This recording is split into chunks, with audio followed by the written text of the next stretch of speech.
Welcome, ladies and gentlemen, to another edition of Ringo TV Reactions. I'm your host, Ringo.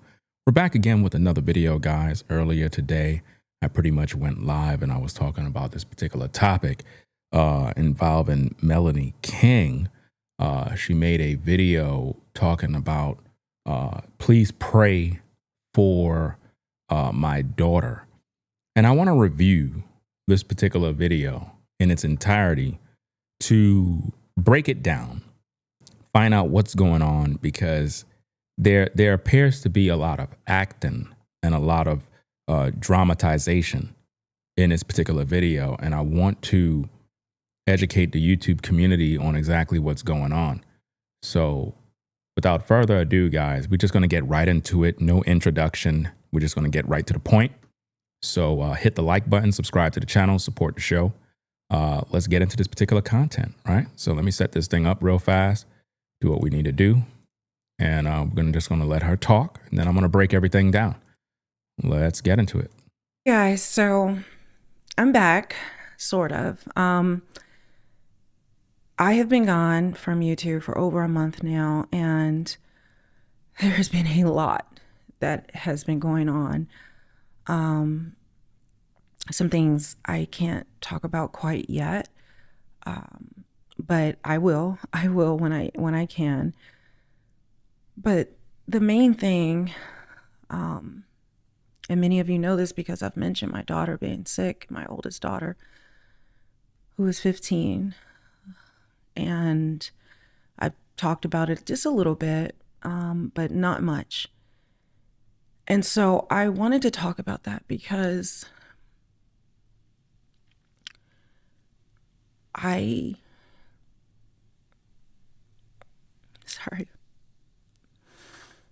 I'm sorry if this is slow or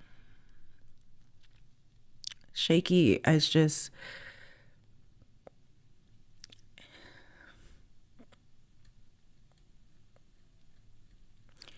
I have to talk about it. Now, let me pause there so I can kind of chime in. If you've seen my previous live stream earlier today, you would have a lot of knowledge about what we're talking about right now. First thing I want you to think about is she have on makeup, hair is done, eyebrows, eyelashes, put together on camera. And her video is titled, "Please Pray for My Daughter.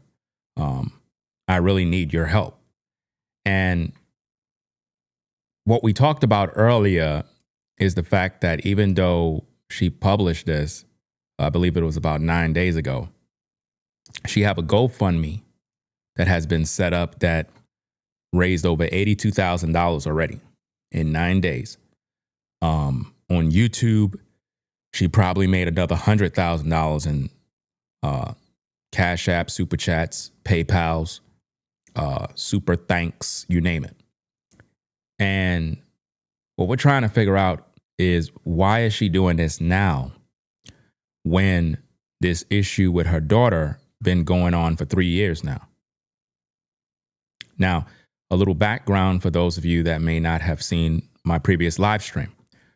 Melanie King used to be married to the biological father of her 2 daughters. She has 3 now, but she got a divorce, right? In that situation, it is said that the man divorced her.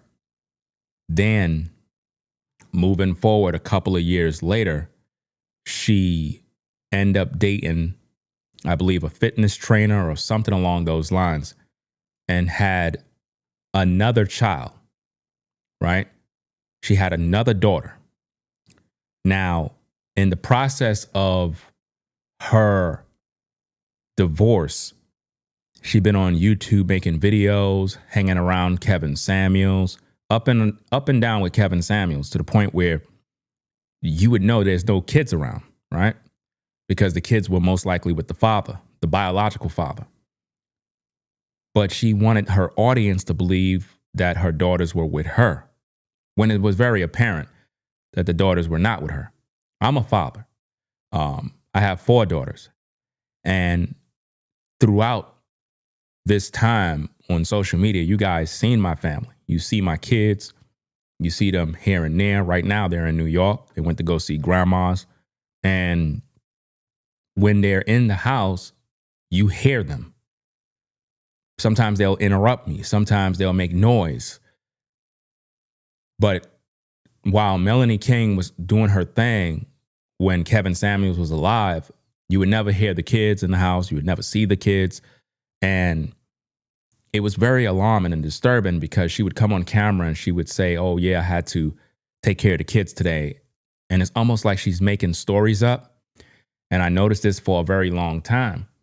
And when I look at this particular video, what I see is a woman that is going through some sort of challenges. And she knows what she's doing. And she decided to make a video to monetize her daughter's illness. And I think that that's wrong because it's been going on for 3 years. And it's like, why now? It is also said that the baby father of the new daughter is not there no more. She used to have photos on her Instagram with this man. She used to have photos plastered on her YouTube channel. All of those photos been scrubbed from the internet. So now it appears that she's alone. What I'm trying to figure out is where's the biological father of the daughters, because on her YouTube, she claimed that the father abandoned his daughters. That's not true, guys. That's not true. I know the whole story. And it's really sad that a lot of people have donated so much money and they don't know the full story. When Kevin Samuels died, this woman was around him a lot. She was around him so much so, I was really concerned for Kevin Samuels' safety, and because he had a lot of different YouTubers around him. And to me, I didn't trust none of these people. You know, I couldn't trust none of these people. And I knew that, you know, his life was in danger. And when he passed away, she was one of the first people to come and go live. I'm talking about she went live on YouTube, guys. When the news of Kevin Samuels passed away, she went live monetizing, receiving Cash App, Super Chats, all of that type of stuff.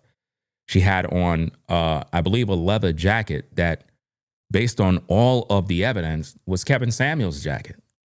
And a lot of people caught note of that. And we was like, how she got his jacket? You know what I'm saying? Like, who does that, you know? And she was like, oh, let me call the hospital to see if he's there, like some weird stuff. And she's on live calling the hospital. Yes, is Kevin Samuels there? And I'm in my mind, I'm like, what are you doing? She was like very nervous. And it was just crazy. Very, very crazy. And then once Kevin Samuels died, she never attended Kevin Samuels' funeral. A lot of these YouTubers that was hanging around Kevin, they didn't go to the man's funeral. You would have thought that that woman would have been at Kevin Samuels' funeral. And when the community confronted her about why she flipped out on everybody, cussed everybody out, got a bad attitude, and all people were asking is simple questions. We trying to figure out, like, you hanged around Kevin Samuels. You know what I mean? You were around this man all the time. And it's like once Kevin died, her channel blew up. She's at 1 million subs. All the other YouTubers that were hanging around Kevin Samuels, they're all rich now. After his death. After his death, all of these YouTubers began making millions on YouTube. It's almost like if Kevin Samuels was sacrificed. But moving on, it seems as if though Melanie King been having an unfortunate time where things is just not going right. She claimed that relatives in her family been dying. The daughter's going through some issues. And it's almost like she want people to feel sorry for her about what's going on, but she's not being honest with the people. She's not being truthful. And people are giving her thousands thousands of dollars, guys, when she's already making money on YouTube. We're talking about a woman who generate millions of views on her YouTube platform, bringing in $40,000 and $60,000 checks every month, or more money than that, because we're not even counting in donations from people. So when you factor in all of that, and the fact that her daughter's situation was going on for 3 years, that would mean she had to financially support those causes for the past 3 years. So why in the last 9 days did she start up a GoFundMe and was basically telling everybody that if they want to support, and she have a goal of over 90,000 that she want on the GoFundMe. But if you really think about it, if her daughter has not been healed, then the next following year, she's going to need another 90,000 and then another 90,000. Because based on my research of the condition that she alleged her daughter have, it would take at least about 5,000 to 87,000 annually to treat people that got that condition. So it's going to take way more money than that. You understand? So as we listen to this story, I want you to look for the holes in the story, because Melanie King has a background of doing skits, some acting, and I can tell when someone's acting. She's not really a good actor. And the tears, it's not consistent with somebody that's really going through something. If a mother is having issues, right? And she's really going through it. She don't have time to come on camera with makeup, getting hair done, none of that. She's just going to come on camera regular because she's going through it. When I look at her video, I don't see a woman that's going through something. I see a woman that is having some sort of challenges. It's almost like a person that's seeing things that are not there. There have been times in her videos where she said she have some sort of condition. I don't know what condition it is. I'm not sure if it's PTSD. I'm not sure what it is, but she said she have something. And I've noticed this over the years, that something is not right. Ever since that divorce that happened, it was a big mess on YouTube. A lot of you don't know about it. I know the full story. Melanie King came on camera and she was crying. She was talking about how is she going to make money. They were living in a big mansion. They were making millions of dollars. They had a bunch of billions of views on YouTube, and everything collapsed once the divorce kicked in. And it was around the time where YouTube made some changes in regards to children's content. So the money stopped flowing. And that is when she connected with people from the quote unquote black sector, or the so-called manosphere. And she began to connect and do collaborations with them. And a lot of guys, they were putting her on a pedestal because of her looks. And they would give her a pass. They would open doors for her. And that's how she got connected with Kevin Samuels during that time. And now, as we know, Kevin Samuels is gone. When I look at her story, it concerns me. What concerns me is that she published her daughter's personal business. I think she's talked about her daughter being 11 years old, having a menstrual cycle, and she's publishing this on YouTube. And she's telling us all these different things. And in my mind, I'm like, there's some things you just keep to yourself. It's nobody's business, you know? I have 4 daughters, so I'm a girl dad. I'm not coming online to talk about my daughter's business. Do you understand me? And if her daughter was sick or whatever for 3 years, why is she telling you now? I would conclude that she is dealing with some sort of financial issues, and or possibly trying to get her life back together due to a possible breakup with the previous guy that she had children with, because he's not there. He's not there. The reason why I know he's not there, because if she's with him, he would be on camera. Why would she be on camera alone if she got a man in her house? And what is he doing to be supportive of the situation? And where is the biological father of the other two daughters? So it seems like all the men that she got with, they're all gone. You understand? So let's take a listen to the story. Be sure to hit the like button, subscribe if you're new, and pay attention, because I don't want you to get caught up in your emotions. And then you start letting all your money come out your pocket and you have no idea where your money is going. When it comes to medical issues, when there is a child, there needs to be documentation. And I believe that GoFundMe should have policies in regards to people that fundraise for medical purposes, payments of medical bills, where the person that sets up the GoFundMe would have to undergo some sort of verification so that monies that are coming in are allocated properly and they're going towards what it was designated for. Because after doing further study, we found that on her GoFundMe, she said that the money is going to also go towards paying her bills. That's alarming. That's concerning to me, because as a content creator, I do these type of videos where I, break things down. I expose scams, possible schemes.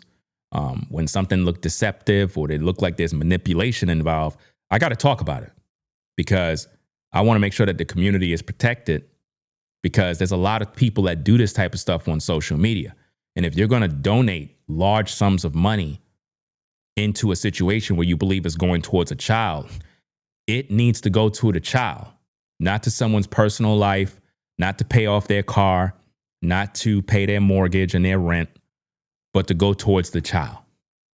So let's continue listening to the tape and further break this thing down. Because I've just kept it to myself, and I haven't shared how bad it's actually been.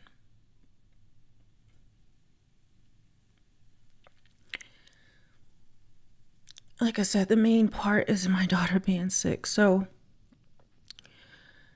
outside of just her being sick, I know God is leading me to talk about this, because I know without a doubt other families are suffering,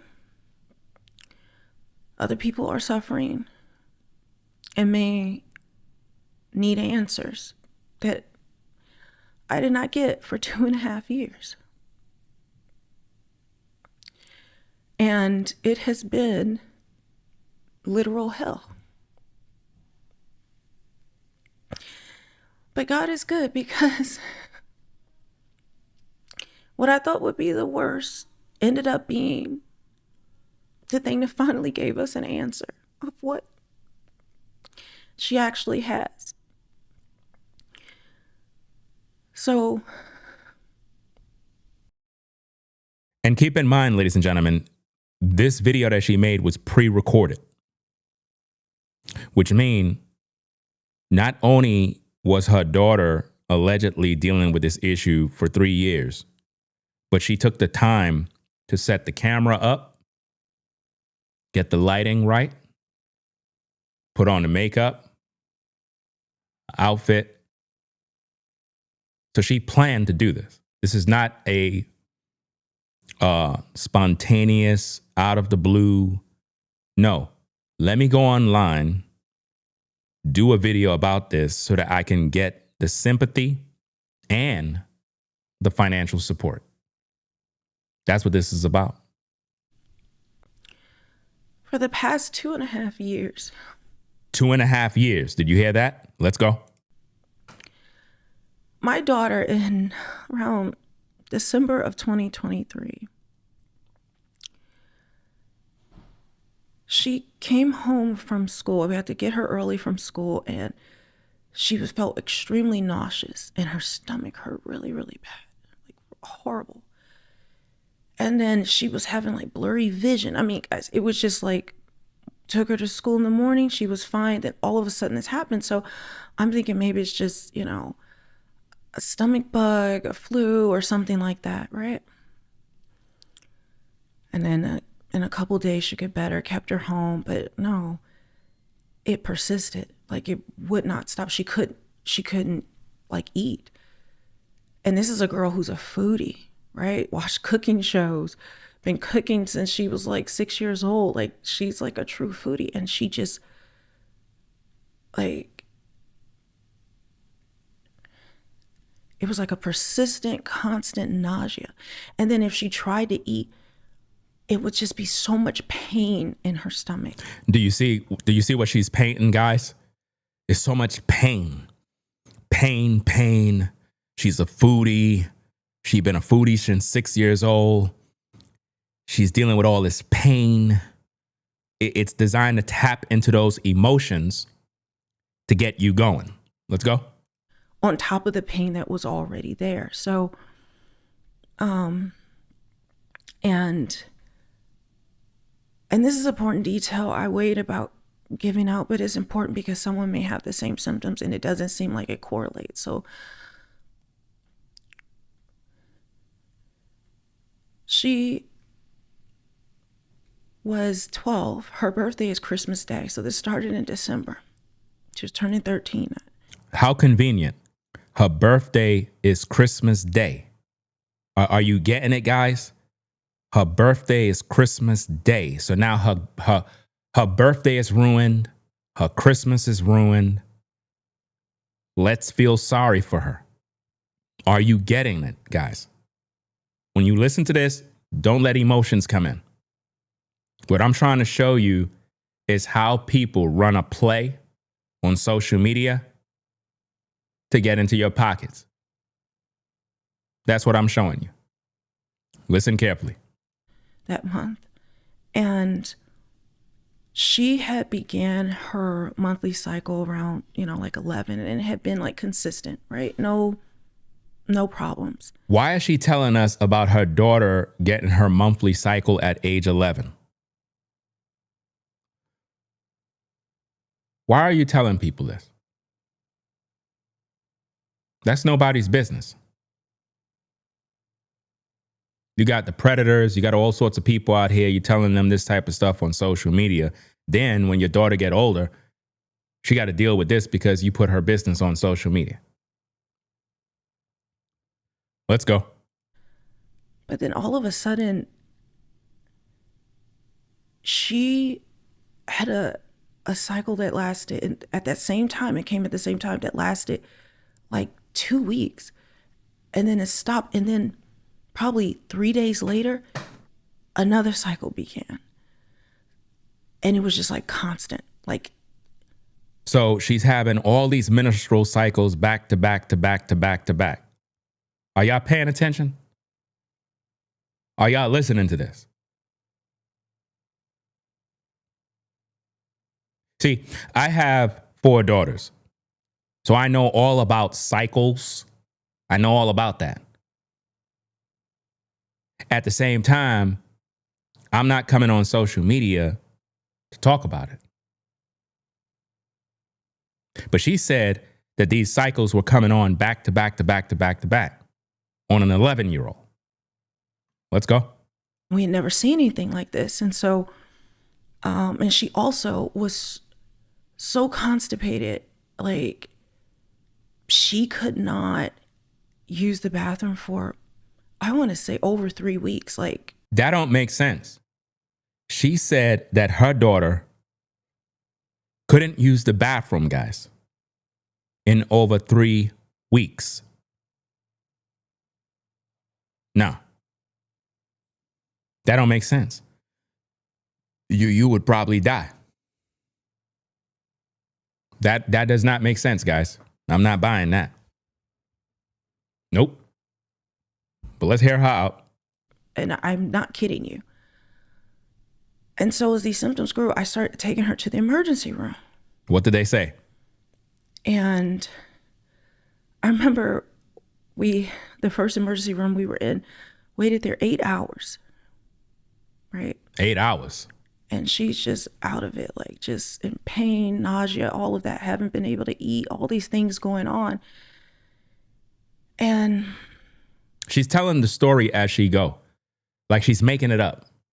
If you look at her facial expression, right, I want you to think about the body language, right? Let me see if I could do this real fast by opening this up, because I'm very good at body language.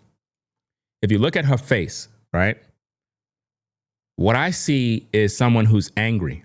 She's upset about something. Something happened in her personal life. She's upset. She's going through something. It's a lot of mental challenges.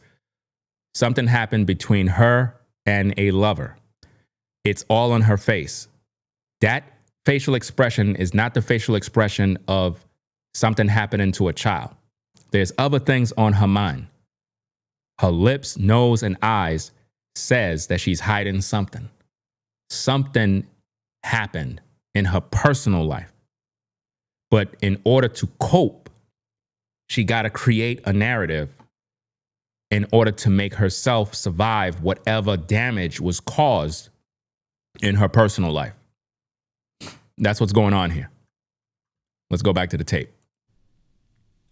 We end up being there for 8 hours. We didn't know when we were going to be seen, so I took her to another hospital, children's hospital.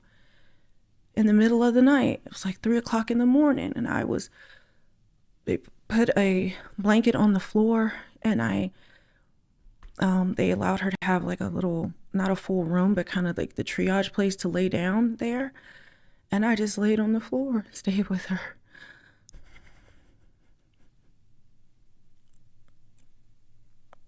You see that?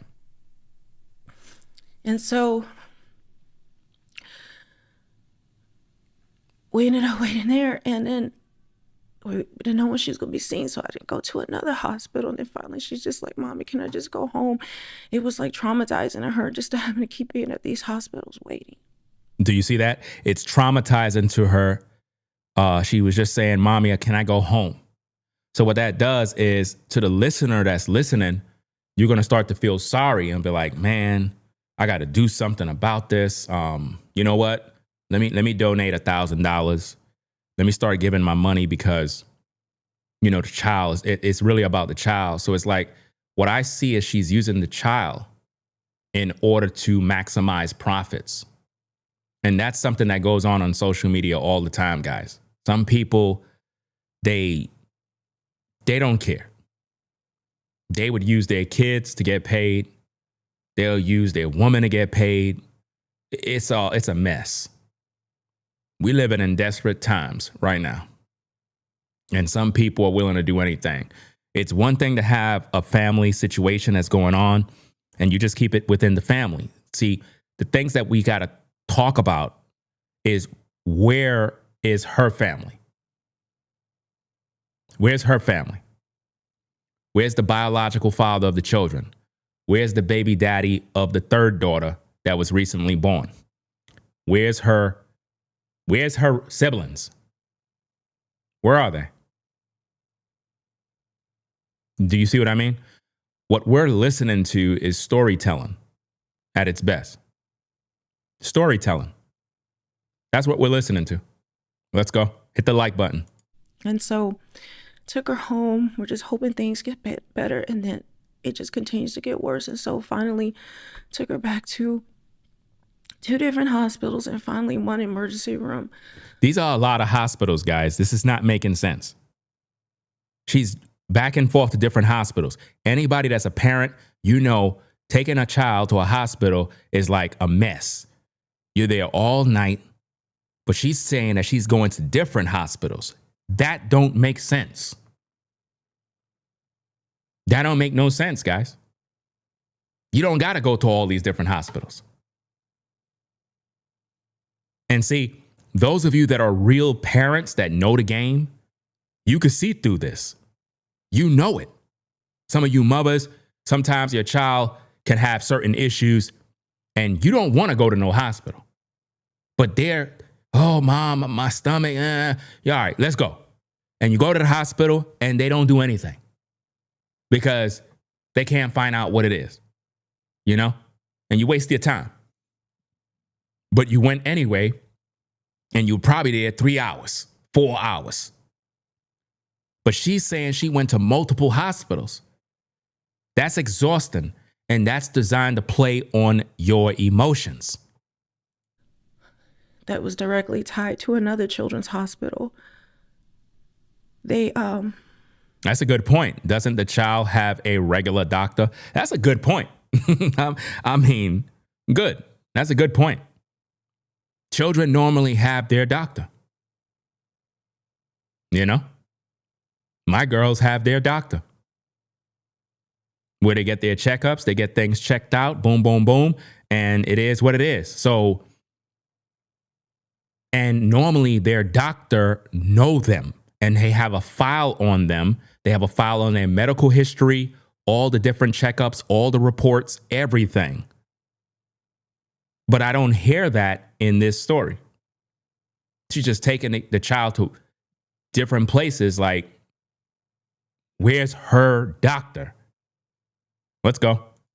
And all these different tests on her in the emergency room, and they ended up admitting her. And what was crazy is that they did so many tests and they could not find anything wrong. They ended up doing an endoscopy when they put her to sleep, and they put a camera down to look at her stomach, and they saw that she had like a little bit of gastritis irritation, because that's another thing. She was having like this heartburn that was really bad, and they couldn't find anything. And then they referred her to adolescent medicine. So we left there with no answer. And in fact, because she was constipated, they kept thinking this could be a GI issue. Anything in your stomach, right? Or your gut, they think it's GI. So there is a gentle laxative, kind of like, I would say it's like a supercharged Metamucil kind of thing, but it comes in liquid form, and it's called Go Lightly, because they wanted to clear out her system after they did an ultrasound on her stomach. I mean, and they could see how packed up she was. So they started, and it was having her drink these huge cups she had to drink. I want to say they were going to have her drink, it was like a 2-gallon thing that she had to get through. So she's drinking cups of it, but it was just so much to keep up with, and it was making her nauseous having to. That's the exact thing right there. Let me see. Cat Daddy Man says, I know some parents that will tell their kids they have ADHD or some illness without getting diagnosed by a doctor. Kids grow up their whole life believing it. Melanie King said in multiple videos that she has some sort of ADHD. I've heard her say this many times. I heard her say this. It's on video. So that is what I was talking about when I said that like there's something going on with her. That's exactly what it is, right? And for the record of the court, have any of you ever heard Melanie King say that she have ADHD? I heard her say that multiple times. I've heard she said it jokingly, like it's a joke. Matter of fact, look at that still image on the screen, guys. Look at that still image. That says a lot. I don't know how in the world I just did that, but I paused the video right there. That still image right there, it says, I'm lying. I'm hiding something. I'm making up a story. Anybody that understands body language could see through this. Because here's the thing. Her daughter may, in fact, be going through something, but what I'm seeing is she's over-dramatizing the situation for content. You know? I'm seeing I'm lying. I'm not being honest. I'm hiding something.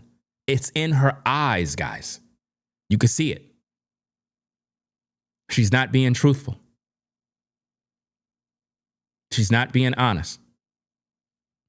Let's get back to the tape. Hit the like button. Do it. Having anything, even water. And then while she's in the hospital, she's not allowed to eat as well. So she said that her daughter cannot drink water or anything or eat. not even broth, nothing. But That she don't was make having this sense. stuff, having to drink this stuff. And so they ended up, because it was too difficult for her to keep drinking it, feeding a tube down through her nose to pump it into her. Do you see how she just did that? She said that they would feed her with a tube in her nose to pump that into her. And then she put on the theatrics so that the camera can get it, so that people can get emotional, and then the money comes out the pocket. Are y'all seeing how she's playing this play? Let's go.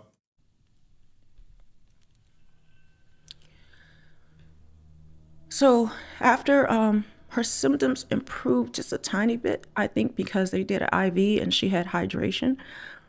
And so then they refer you out. Like if you stay at the hospital, it's triage. It's not the complete thing. So you have to go and see specialists after that. We went to a specialist. They said that they put her on the patch, you know, to maybe that will help regulate maybe the hormone issue, because we had done multiple blood tests. There were some irregularities. Multiple blood tests? This stuff ain't making sense, man. Nothing that was out of the ordinary, but they said sometimes things go undetected. So they said maybe that helped regulate the whole period part, and maybe because she have PCOS, because she have endometriosis. But to find out if you have endometriosis, you have to have surgery. And it's just a lot to put her through. So they were hoping that it would get better. And then her symptoms kept persisting, and they would come and go, right? We never know what would happen on a given day. But then over time, it just got, she would have like a few good days, but then all of a sudden it would come back, right? So it's kind of like a hostage situation, like your body, where you even think you're improving, but it doesn't. She said a hostage situation. It's like a hostage. So she wants us to believe that her daughter is being held hostage. So when you're held hostage, you need somebody to free you. So psychologically in your mind, when you hear that, you become the savior. And I'm going to specialist after specialist. We went to through the year, through that in 20, because that's 2024 now when she got out the hospital that time. But all throughout 2024, we're back and forth to doctors. We're back and forth to emergency rooms. Do you see that? Back and forth to emergency rooms in 2024. Remember, this started in 2023. So this is not new. So her setting up the GoFundMe now, that's a play. Do you understand? Let's get back at the tape. Hit the like button. She had to leave school and do homeschool. And this is a girl who is a star student. How could she do homeschool if she's in pain? How could she do homeschool if she's in pain, unable to eat, can't do this, can't do that? How could you focus on schoolwork? Make it make sense, guys. None of this stuff makes sense. An athlete of all different types of friend groups, never any problems. She is the person that they call even to this day, because she doesn't even go to school with anymore. She said was the person. Then she corrected herself. I don't like that. I don't like how that sound. I don't like how that sound was. Almost as if though the person is no longer there. Let's go. To talk to her about things. This little girl was so wonderful. Was so wonderful. She threw her 6th grade math teacher a surprise party and got all the students to help. Straight A's, basketball, track, volleyball.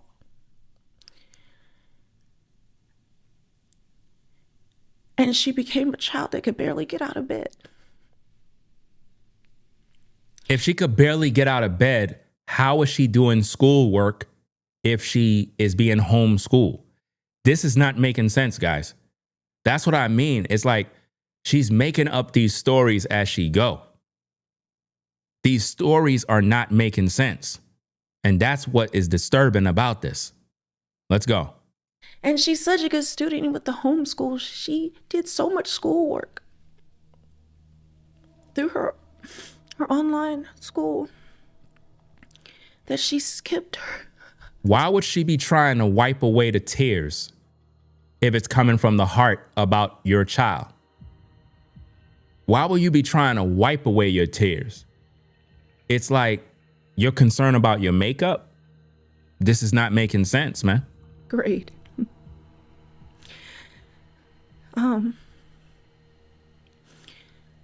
So I'm just telling you who she is. It's wonderful. Oh, my daughters are wonderful, but this girl.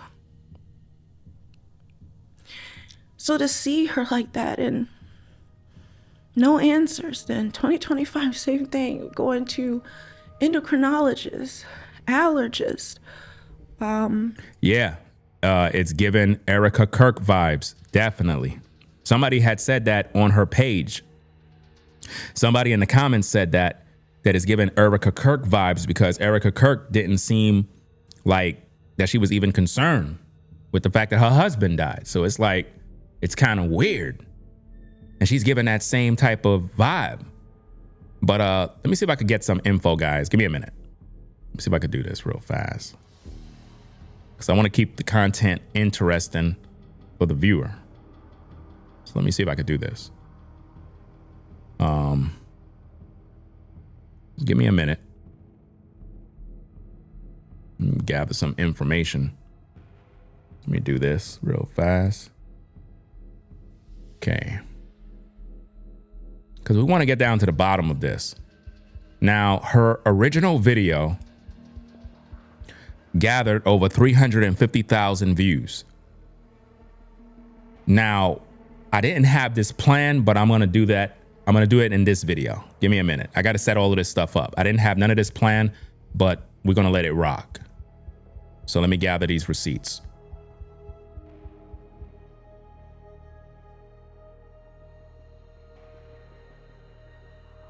Okay, let me get this. First thing first, let me add this into this video, right? And let me do this. Give me a minute.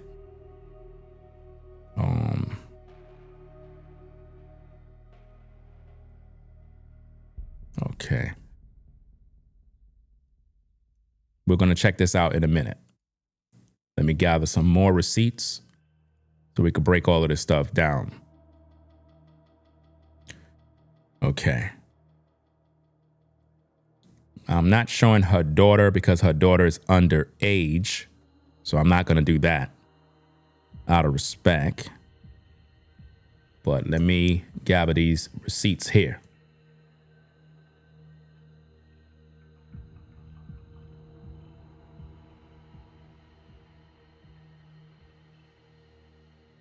Because it seemed like she started to ask for the money a month ago.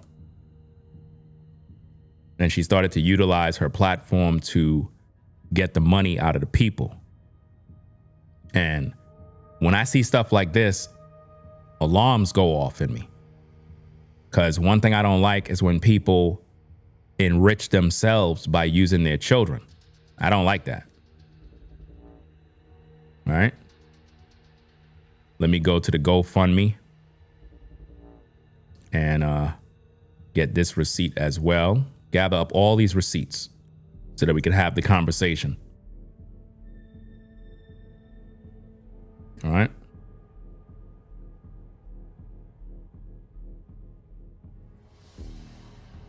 Okay.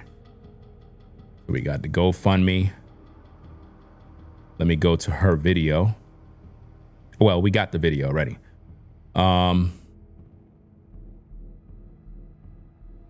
Another thing that I want to add for the court is the possibility of financial issues. So what we're going to do is going to look at some more receipts of her views on her platform and the topics that she was actually talking about to see if that correlate with something that the child could possibly be dealing with. Because sometimes The thing that I'm trying to make you guys understand is, if she claimed that this was happening since 2023, last month and all the months prior, she was making content on YouTube back to back to back. She didn't look like a woman that was caring for a child at all, because she was focused on making content. And keep in mind that she have a young child that recently was born. So I don't understand, how could she have the time to do any of these things? But let me get these receipts on the screen. Okay. So let's look at this first. All right. So now, these are the things that she was talking about a month ago. As you could see, the video that we're reviewing, she published 10 days ago. It got 350,000 views. But if you notice, a month ago, she only got 26,000 views. And then 15,000, 13,000, 31, 27. And those are pretty good numbers. But for a channel that got 1 million plus subscribers, that's pretty bad. But the video about please pray for my daughter, I need help, that garnered up 350,000 views. That's a large YouTube check just off of one video. That one video made her about 13,000 or more. That one video. But now there's something that's even more alarming about this. Let me show it to you. What you see on the screen is the comment section under that video. What I want to show you is how sympathy creates a stream of financial support. Now, Awakened by Love Studio says, we speak healing and life over your beautiful daughter. Have faith and believe that it is done. Be blessed. And they sent a truckload of money. But let's let it play so you can see this for yourself. Notice as I scroll, you see the money coming in. 100, 500. Let's go. More money. Let's scroll. More money. Let's just let it grow. I'm just going to let it scroll. You figure it out. Do you see this, guys? This is what happens when people get emotionally invested in something and they don't even have no clue what they're doing. They just start sending all their money. And the money just keeps adding up. You see this? This is what you call a hustle. And it's off of the emotions of people. Similar to when you go to church and a pastor start telling you that God want to bless you to sow a seed and everybody just start pouring money at the feet of the pastor. Same thing.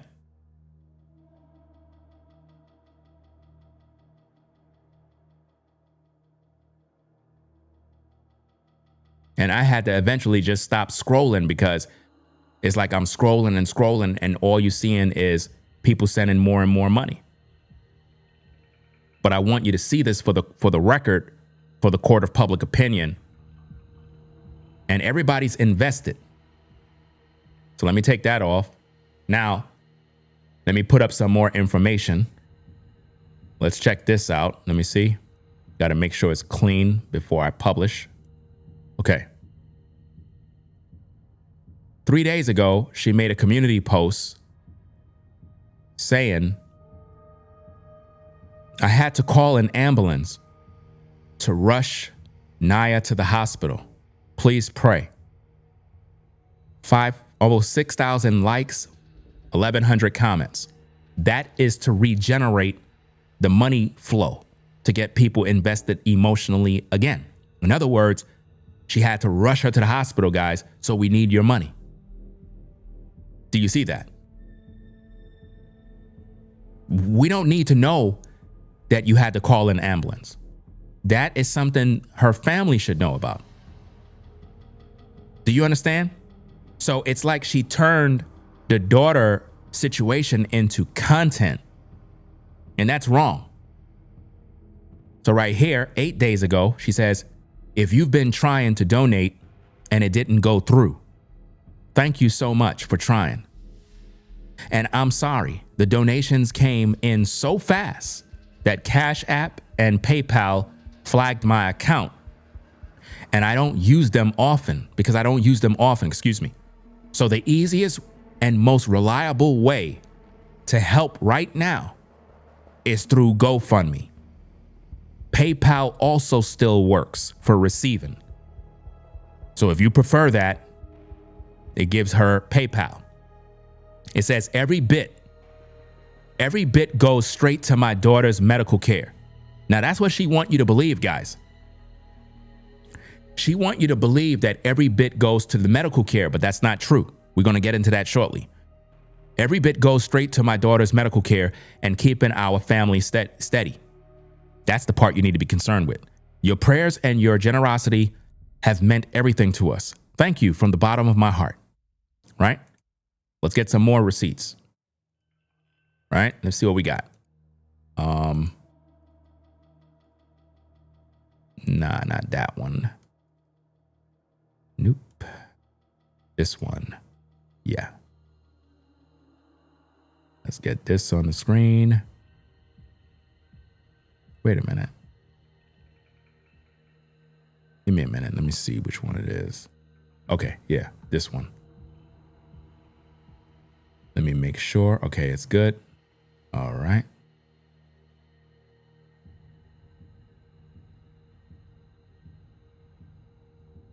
All right, check this out, gang. So this is the GoFundMe. It says support Melanie's family during medical crisis.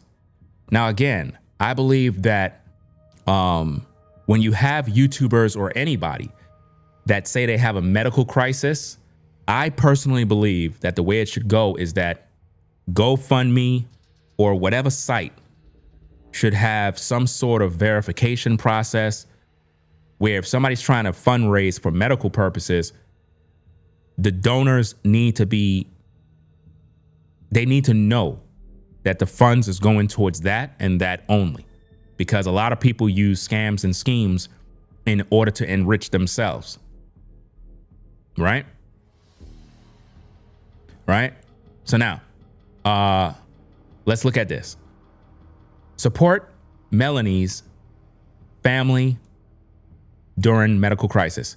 My name is Melanie, and my oldest daughter has been seriously ill, in and out of the hospital and the ER for the past month. Do you see the deception? Do you see the deception? Not for the past 3 years. For the past month. So it makes it sound urgent today, right now. She's deceiving the people. Because this has not been happening for the past month. This been happening for 3 years. And it's wrong that she's doing this. So she says, her daughter been ill and in and out of the hospital and the ER over the past month. She was recently diagnosed with a neurological condition called FND, functional neurological disorder, which has changed everything for our family. She needs ongoing specialist care, and I've become her full-time caregiver. Well, shouldn't the medical people be the caregiver? See, it's not making sense, guys. If you're paying for the specialist is supposed to be there caring for the child, not you, because you're not the medical professional. Right? But she wants you to believe that she's on call and she's there, making it impossible for me to work the way I need to. In other words, I can't do YouTube videos right now because I'm focusing on this. Sharing our story publicly was a big step, and the love and support we receive has been overwhelming. Well, that was the goal. The goal was actually to let the public know so the money could flow in. Do you understand? Goes on and it says, let's see. All right. The funds raised here will go directly towards medical care, specialist visits, hospital costs, and the ongoing treatment my daughter needs for her condition. We also need help with travel to appointments.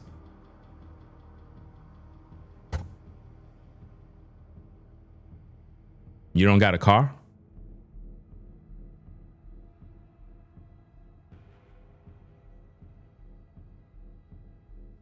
This don't make sense. We also need help with travel to appointments, getting her to the specialist and care she needs, including at a top pediatric program. Your support helps keep our home steady. Watch this. Your support keeps our home steady. The bills paid. Stop right there. Stop right there, gang. The bills paid. Did you get that part? Your support helps keep our home steady. That's not your responsibility. If you're a donor, it's supposed to be for the medical treatment of the child, not to keep her home steady. Do you understand? Your support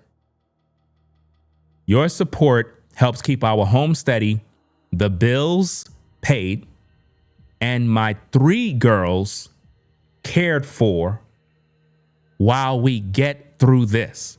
So now it went from donating for the medical costs to now you're taking care of her 3 children.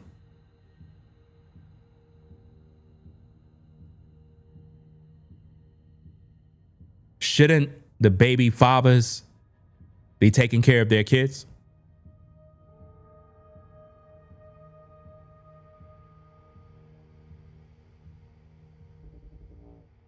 Why they're not involved?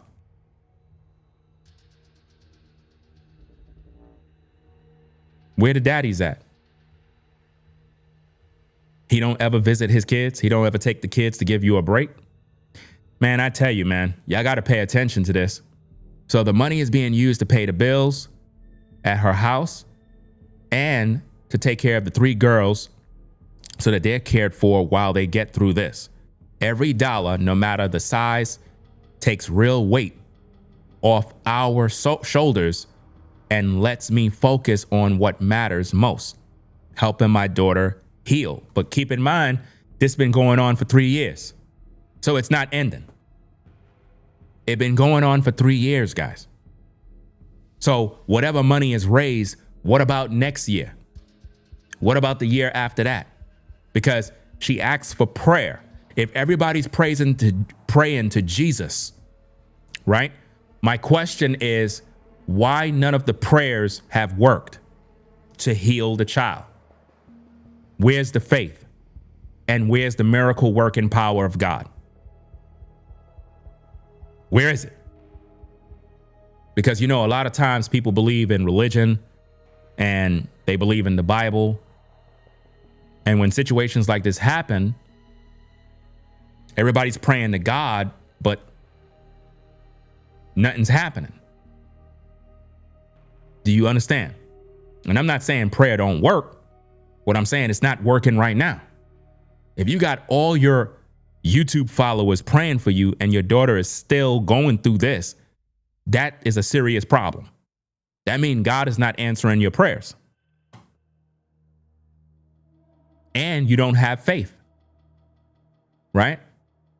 So it goes on and it says, I'm setting this up so that anyone who feels moved to help can do so in a stable place. Thank you for your prayers and your support. It means more than I can say. Now, let's get back to the video. Hit that like button, subscribe to the channel. Let's go. Gastroenterology team. She ended up getting another endoscopy. She ended up getting a colonoscopy. They even did a pill camera one on her after she had those, and they could not find anything. And every time when you go to a specialist, when you don't have an answer, because that's the other thing, no doctor has any answer. No emergency room, no special, no one can find out what's wrong with her. So that means that you're wasting your money, people, because she just told you that she wants the money for the specialist, but the specialist cannot find out what's wrong with her. So why are you sending your money? That don't even make no sense. It makes no sense, guys. Because here's the thing. Here's the thing that you have to understand. If she need this money to cover these medical costs, for the past 3 years, she had to been paying out of pocket, right?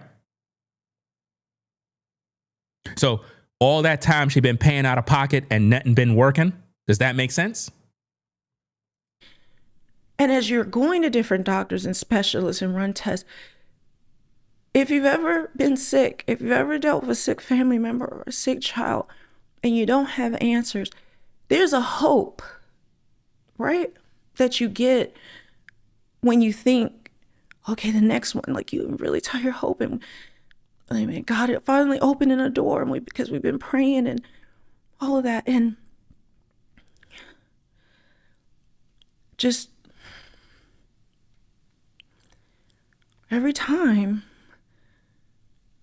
we would go to another specialist, have our hopes up, and then nothing would come back. It was, at first you just like, okay, well, it's going to be the next one and the next one and the next one. And then it's just, you know. Are you getting this? She's taking her daughter to all these different specialists. None of this is making sense. It's almost like she's taking flights, going to different states, and nobody can find out what's going on. And it started put you in like almost like a PTSD kind of state where, you know, you're just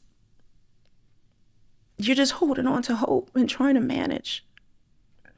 And this is all the while where new symptoms will be popping up. Sensitivity to light. She, blurry spots getting worse. Sensitivity to heat. Can't really go outside. So basically, it's just a mess. She can't go outside, sensitivity to heat. She can't eat. She can't do this. It's like, it's just a mess. Well, it's not getting better. You see what I mean? Now, is this judgment from God? Did she do something in her life to bring upon this type of judgment? Because when you're doing everything and you can't find healing, you got to check yourself. You got to check yourself. None of this stuff is making sense. It's as if though her child is in pain 24 hours a day, excruciating pain, and unable to be healed based on her story. And I remember, and if you don't know, my mother was like, watch this. My best friend, my daughter's best friend, talking to my daughter, like how she's going through this, because my mother had been chronically ill for decades. That, you know, they were talking multiple She said her mother been chronically ill for decades. Did you get that? For decades. Listen again. It was like my best friend, my daughter's best friend, talking to my daughter, like how she's going through this, because my mother had been chronically ill for decades. That, you know, they were talking multiple times a day. As my daughter's life just started being stripped away from her, piece by piece, my mother was that rock, right? And so I'm sorry if this is all over.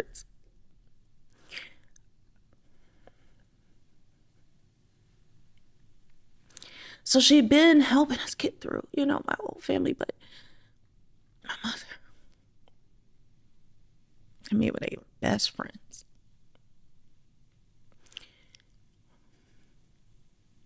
We went on a family cruise. at the end of April, going into May in 2025, while going through all of this, I took my parents and the kids on a cruise. And what happened? Not even a week after we got back. How convenient. Not even a week after they got back. What happened?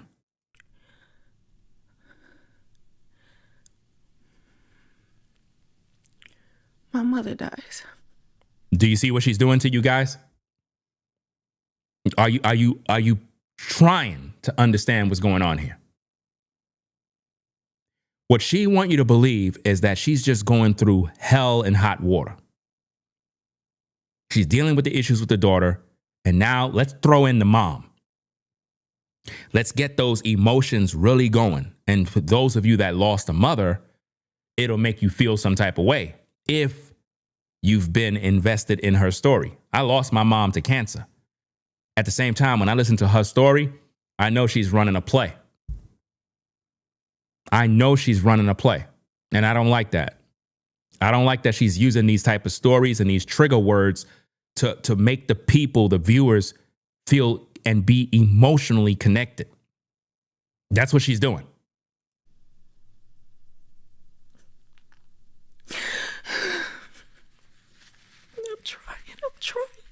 I'm trying. This is acting, guys. That's not real. That is not real. Everything you're seeing here is not real. She's not being real.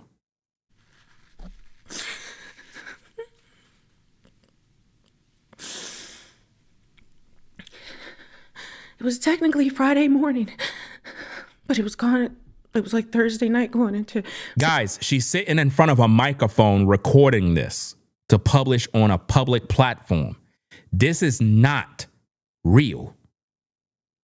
This is storytelling at its best in order to trigger all the emotions to keep you engaged in the content so that the views can view, the ad revenue can come in, and the money can be made. That's what she's doing. Plain and simple. 3 o'clock on Friday morning, because it's been hours like. And anybody can make themselves shed a tear.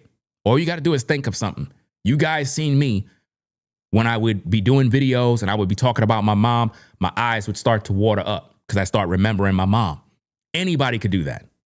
Let's go. We see it in movies all the time. We see actors cry in movies all the time. It's very easy to do when you connect in the character. My dad and my family and trying to figure out the ambulance and calling. That's what I don't live in the same state. So, but at 3 o'clock in the morning, they finally pronounced her. Or should they hadn't pronounced her fully, but they had.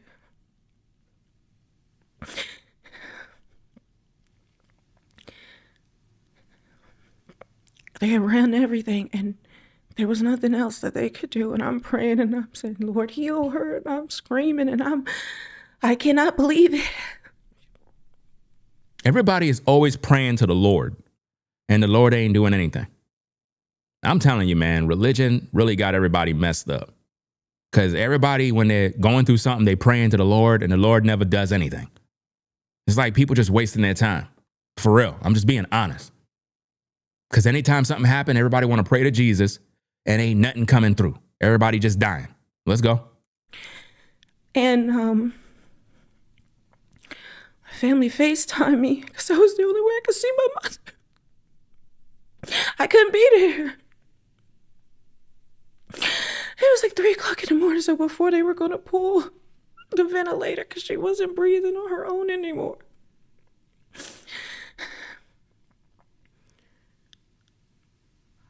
I said, I have to wake up Naya. Guys, she's acting, man. She's acting. I'm sorry. She is acting here. This is not real, man. And it's not right. You shouldn't play with the viewers' emotions and feelings like that to garner up money. This is wrong, man. I have to wake her up.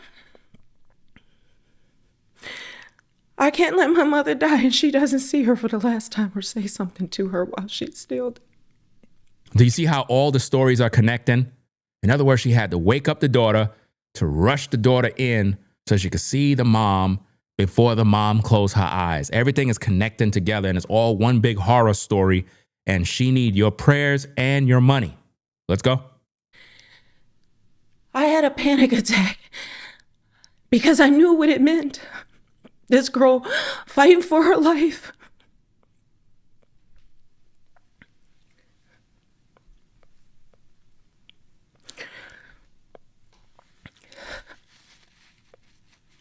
If the daughter is going through these things, right? Why would she want the daughter to even be around knowing that the daughter going to be more hurt by the loss of grandma? Like, it's all connecting, guys, to play on the emotions of the viewers.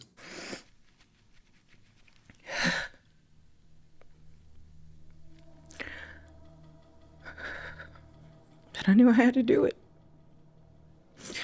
So I woke her up. And I explained what happened. And I said, they're on FaceTime, so you can talk to her one last time.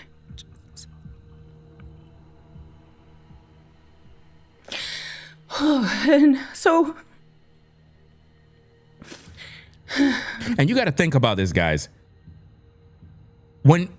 All right, as viewers, when you look at videos on YouTube, you got to understand that people record these things. They record them on their devices. Then they go and they edit.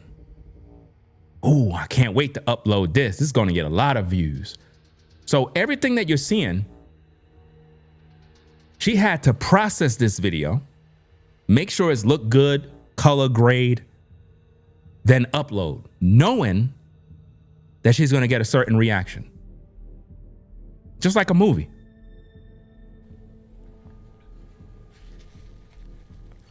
And when I tell you, I didn't know how I would survive. And there's been so much that's happened. But we were still fighting for her. 4th of July, right after that. She got bit by a mosquito while we were outside trying to do fireworks. You know? And all of a sudden, like, her throat started closing up. And it was like red. And it was just insane. I had to take her to the emergency room. They gave her, I can't even think of it now, you know, like the needle. Something happens, like if her throat closes up, you stab yourself in the thighs. What they give to people like with extreme allergies. But we couldn't figure out what caused this. And then we get back from the emergency room, and over the next few days, it's like she starts to feel all this pain in her hands and her feet to the point where she feels like she's walking on broken glass. So now she feels like she's walking on broken glass. Guys, she's playing with your mind. She's playing with your mind at this point. This is why, man, I tell you about these YouTubers, bro, that they will do anything for $1, y'all. She have all this pain in her hand, pain in her feet. It feel like she's walking on broken glass. Plus, the grandmother dies, and she was bit by a mosquito. They gave her a needle. It's like non-stop pain.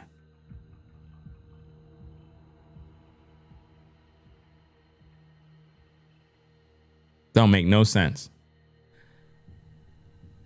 And then her hands would go numb and her feet would go numb, her leg.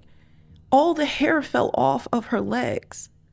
Like the little bit she had, it just like clean smooth. It was just insanity, guys. And so more and more symptoms, and they're just random. And somebody said, let me see. She created new channels for each of her daughters in the weeks leading up to this. This video, and even tagged them at the end. Why would she be making channels, guys? Sounds like somebody trying to make money. If the daughters are going through all of these issues, why would you be making channels? This seems to be like an introduction. She's trying to work that YouTube thing again. This is crazy. And if anybody have any links on these channels, send it to my Instagram at RingoTV Raw so we could do more research. Because she may be trying to revamp what she had going on back in the days in terms of having the daughters doing YouTube. Maybe there was some issue where, I don't know. I gotta see and verify all the information, because in my opinion, the girls are supposed to be with the father. So if the girls are now back with her, I got to do some more research to find out why. Let's go. Disjointed and not connected, right? And I just can't, we can't figure out. We end up going to a neurologist, a pediatric neurology team. And as we explained everything going on, they said, her case is, we aren't equipped to handle this. That she needs to go downtown to be studied at a children's hospital in connection with a university.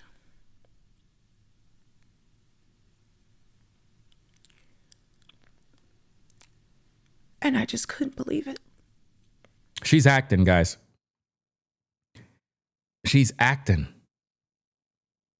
Something's wrong with her upstairs, based on what I'm seeing.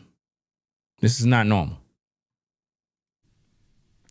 Still no answers. And so, like I said, we would go back and forth, doctors and all that. And then to get into the study, into getting into the hospital, you don't just go and have appointments. Like literally, it was like 6 months out because other children in need are before her.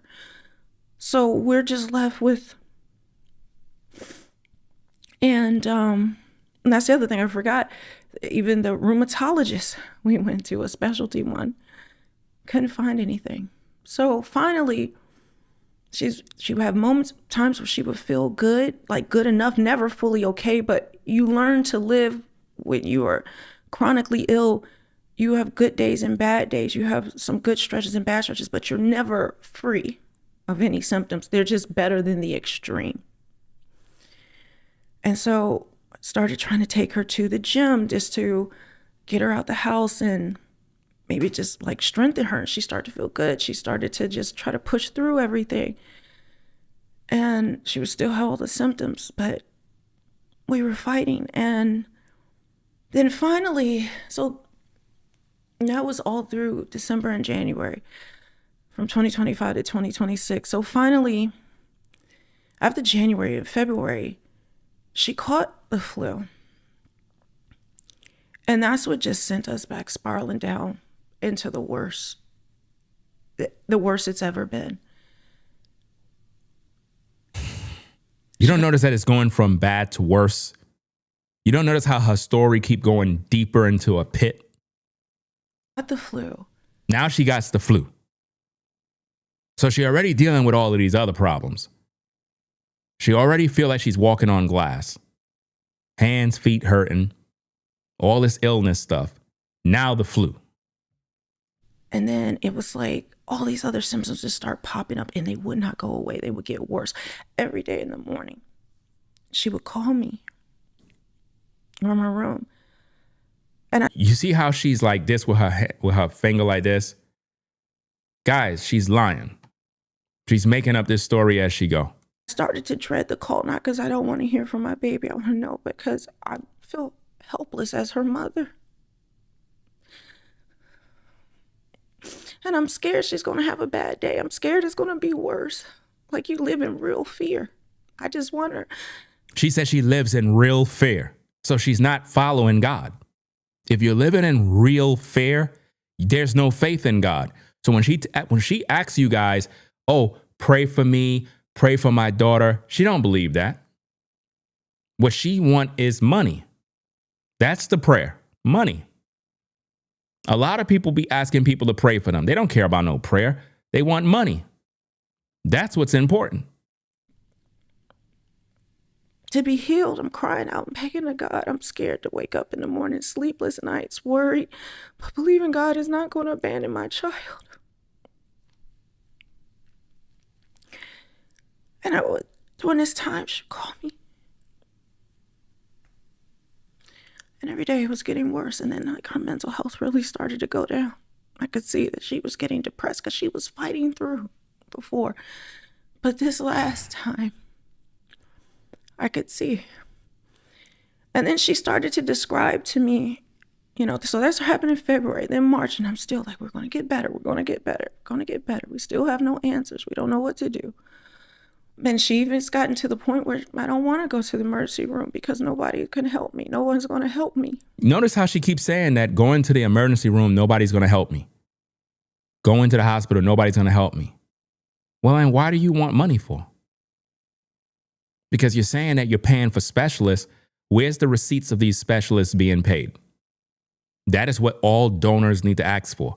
Where are the receipts that money is going towards what she said? If you guys cannot get those receipts, y'all wasting y'all money. That money is for her personal issues. It was a hopelessness. Like, but she would rather just suffer through the pain at home than go to the emergency room, go to the hospital, because she said she's learned nobody will help her. Do you see that?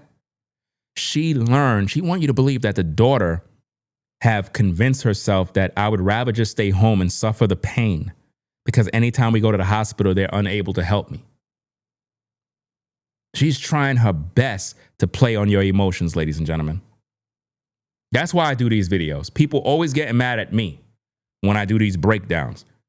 I'm on YouTube for a reason. There's a lot of people on YouTube that are not good. They're not good people. They're lying. Just like right now with the Carmelo Anthony situation, you have a lot of content creators that they're lying about the Carmelo Anthony situation, making up false narratives in order to get money on social media. They're deceiving the viewers. They're deceiving the listeners, telling you they got a new video. They got this. We got evidence. We got new witnesses. But all these new witnesses keep coming on their channels.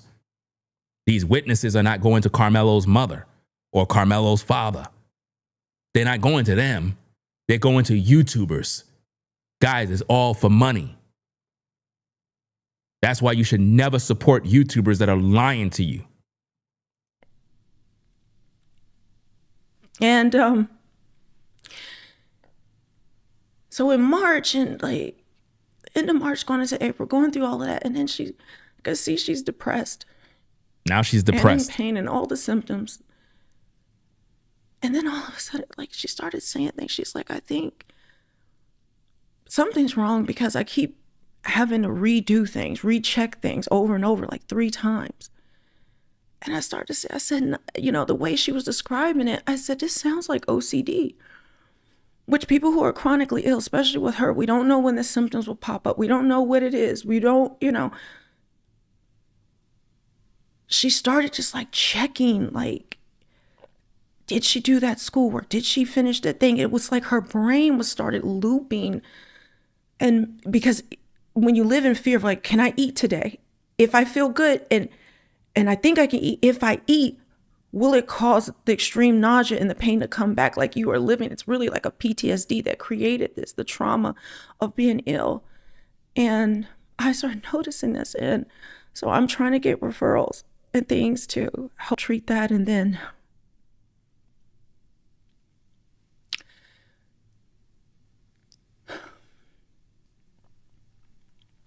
You mean how much money she got? She got well over $200,000 already. Based on all the math and everything that I've done, she got well over $200,000. With all the donations and everything that everybody given her, she made over $200,000. Yep. Over $200,000. This is the GoFundMe. As you could see, the GoFundMe, she have a goal of 90,000. She already raised 82,000. Already 82,000 money raised in 10 days. Right?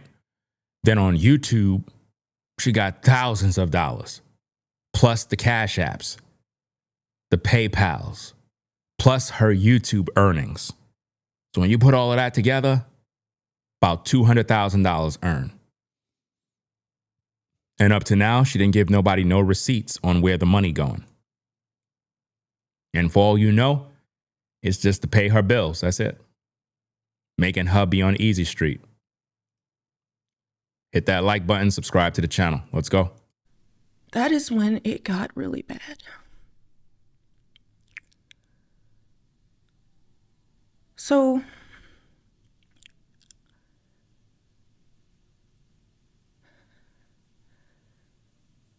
my brain is just like forgetting like the sequence of how it happened.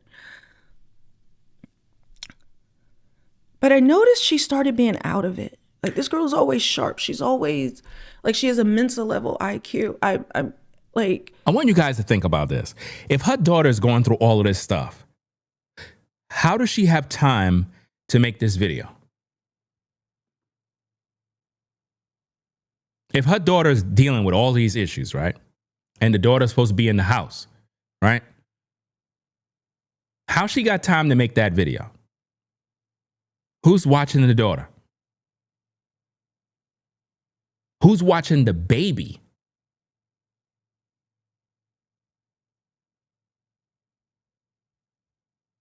I ask all the right questions. I just don't ever get no answers.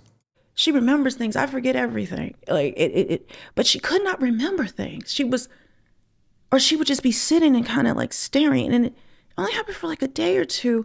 And I'm like, she's like, sorry, I don't know what happened. I just kind of blanked out, and her eyes would be open.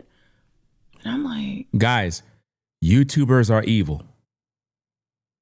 I'm telling you, a lot of YouTubers are from the devil. I'm telling you straight up and down. That's why I'm on YouTube. I'm on YouTube to expose the devil, the evil, to bring justice. There's so many grifters, so many people that are misleading the viewers, and it's bad. These people do not care. When it comes to making money, they'll sell their soul. They don't care. They'll sell off their children. They don't care. Anything for $1. If I got to lie, manipulate, just to keep you viewing, keep the engagement up, I'll just tell you a story for a whole hour straight. And keep in mind, her daughter's supposed to be in pain, but she's busy making a video. Make that make sense, guys. Make it make sense. maybe it's one of the medications we've been trying, because it's been like, I kid you not, over 20 different medications have been tried. None of them worked. So her daughter tried 20 different medications. So she's been used as a guinea pig based on Melanie King. Melanie King want us to believe that her daughter took over 20 different types of medications. That don't even make sense. They would not allow a child to just keep taking different medications and it's not working. That don't make no sense, guys. She's not making no sense. What doctor would prescribe medications like that? Even Zofran for nausea, promethazine, like the known things, even pumped through an IV did not stop the nausea, guys. Nothing. So you don't need any money. Look at that still image, guys. Look at that still image. You don't see? It's almost like she's looking at me, saying, I cannot stand the fact that you're talking about me. You're waking the people up to what I'm doing. You're exposing my lie. You're exposing what I'm doing. You're messing up my money. That's what I'm getting from her. Meaning the spirit behind her. I can see the spirit, the demon, and it's looking directly at me. And it's basically saying, this is what's going on. In other words, you're messing up my money. Hi. Yeah, it's me, RINGOTV. I'm letting the people know exactly what you're doing. Do you see it? Let's go. And so I'm I'm thinking it's one of the medication. I don't know, a side effect. I'm just trying to figure out, because I remember she did. That's how it is. Now I got it. So I got her an appointment with a psychiatrist to figure out what's going on. Why would you need a psychiatrist if she's in pain? If she's in pain, why would you need a psychiatrist? That don't make sense. Possibly have OCD. They said I got the diagnosis of this. She has medically induced OCD. And so they put her on a prescription, right? But they had her other prescription she was on. But she started to kind of like black out, right? As soon as it was, and in fact, guys. Have it ever dawned on you, Melanie King, with all the drugs that they're providing for your child, that's what's messing her up? Have it ever dawned on you that she's being experimented on? Why would you put her in a situation like that? That was a Friday, and she got that prescription. The next day, on Saturday, she actually seemed better. Like, she seemed happier. We actually had a great weekend. We went to church.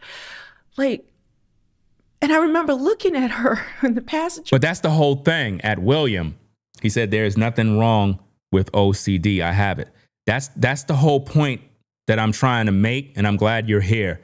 What she's trying to do, because she know that most of us don't know about these terms or what they mean. See, William, you have knowledge of what OCD mean because you said you have it. The listener may not know what that means.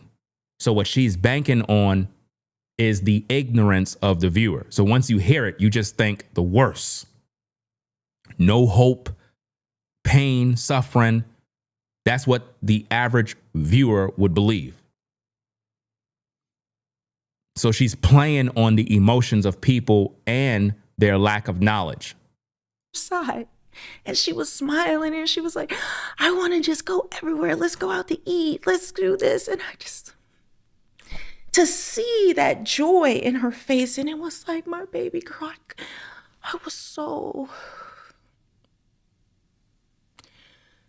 I just couldn't believe it. I said, she's coming back. And it's like, I just took a snapshot. Like, I recorded it in my mind because I remember it so vividly. And I looked at her, and I just said, wow, she's coming back. That's what we thought. Then on Monday, she started to have some pain again. So she tried taking her other medications. On Monday, she had some more pain again and decided to take more medication. Guys, this is crazy, man. Like, this is not making no sense.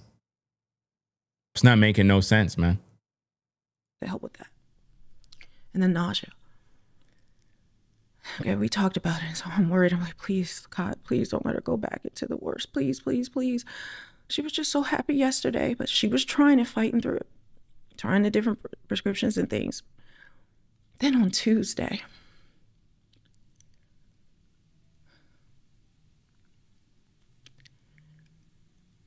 she started to be really out of it, right? And so I'm thinking, I checked her different medications, and I was thinking, okay, some have serotonin in them naturally.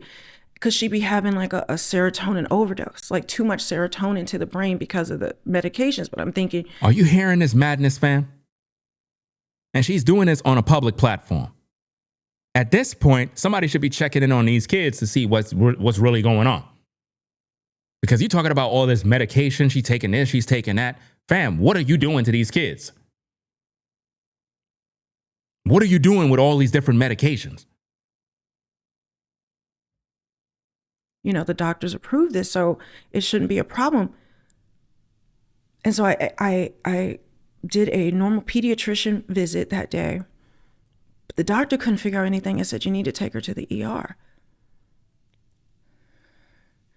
And of course, both of us are just like, oh, it's not going to help. It never does. Passed from one specialist to the other, one doctor to the other. But while we were driving, she was fighting, said she didn't want to go. I just noticed this, like her words started slurring. Now her words started slurring. Now she can't talk, guys.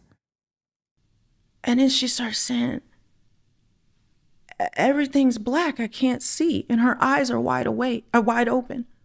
I was like, you can't see. And she's like,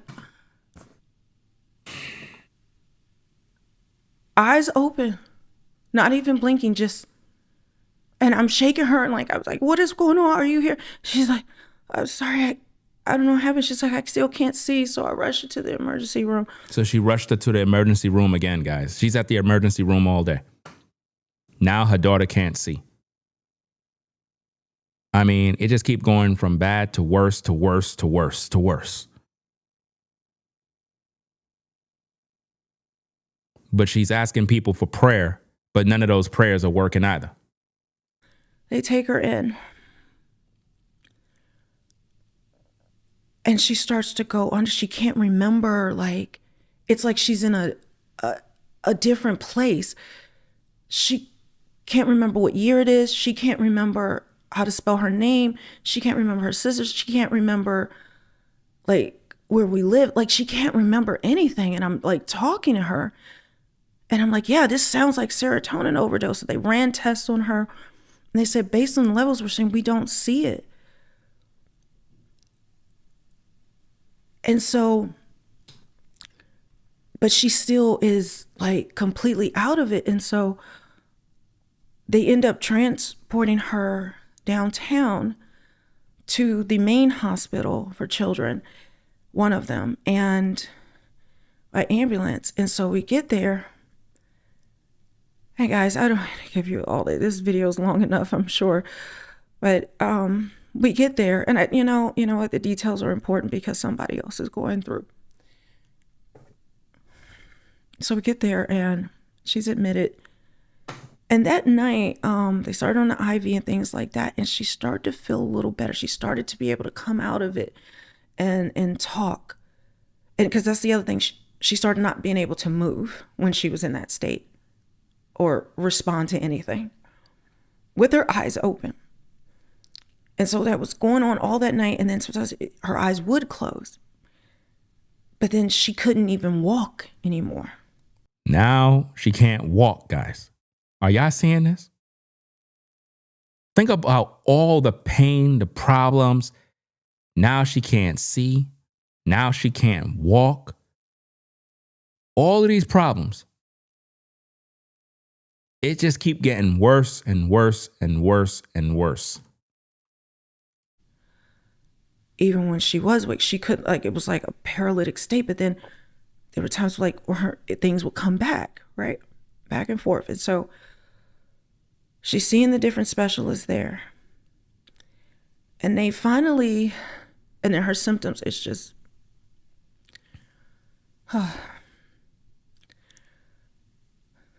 so she keeps going into what is like, I guess, a seizure-like state, because sometimes the limbs would shake a little bit. They ran all the tests, and then they finally came back with a diagnosis that I had never heard of. And it was called functional neurological disorder. And it explained that, like, why all of her symptoms were just seeming coming from different places. This is why no specialist was finding anything, because it's a neurological disorder. And I'll share more about it, but it is devastating. But it was weird at the same time, because there was no known treatment for it except for there's no treatment for it.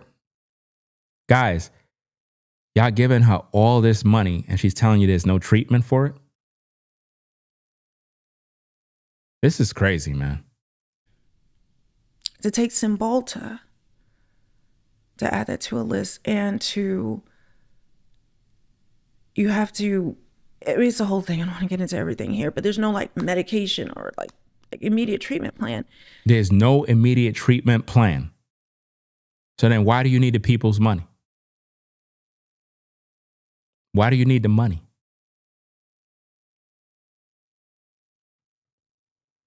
It's amazing, man. It's amazing how people can come on YouTube, give you the truth, breakdown videos, show you what's really going on in the world, you don't get no support. Nobody even think about, hey, let me support this brother. Let me support this platform. Let me support this guy. He's truthful. He's breaking this thing down. He's doing an excellent job. But you can have somebody like this come on YouTube, give you a sob story, theatrics, and before you know it, over $200,000 is in her account. I really believe that you have to be a liar in this world. You have to be evil. You really do, in order for people to support you. You have to be evil. You have to make up a story. You have to manipulate people. You have to cry on camera.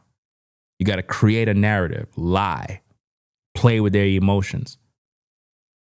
Because listening to her story, it just keeps getting worse and worse and worse. But yet she had time to do makeup. She had time to get her hair done. Right? And those are not her locks, because we already been through this not even several years, many years back. I already debunked the fact that it's not her locks. All right. And she's able to do this. Manipulate the viewers in order to make money. You know? She ain't showed you no documentation. She didn't show you no receipts of any medical anything. She just said that there's no cure. There's no nothing. So then what's the point of needing money for? Answer: for personal use. And I remember I was just like, are you sure you haven't done this test and that test? Because I've learned I have to fight, at these hospitals. Like they said, without a doubt. I mean, it got to the point I was in there fighting, like not physically, but I was not just accepting that, because I felt like they didn't check enough. And so they had the whole top of the hospital do a meeting with me, because I was not going to accept no. I was like, there's nothing you could do. And that was the other thing. She had extreme pelvic pain to the point where she was even having back spasms, like she was in active labor. Pain medications were not helping. Nothing was helping. But just, she has F&D. Just take this, and then it's going to take some time for her to get better. And essentially sending her home in extreme pain, still blacking out. I could not figure out any of this. It was outrageous. And she had a complete breakdown, my daughter. And she's like, I'm the one that's the crybaby. She's very stoic with things. And she just started crying and panicking and was so upset. And my father, who was 75, he flew down, and he the same day that she first got admitted, and he was in there fighting with them, and he's had 2 bouts of cancer and now is on dialysis. When I tell you. Do you see how everything, guys, is to play on those the emotions? He's on dialysis. He's fighting cancer.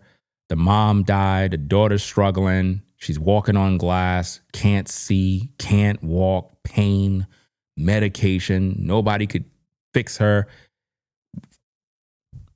And then you look at her face right there. The first thing you start doing is you send all your money.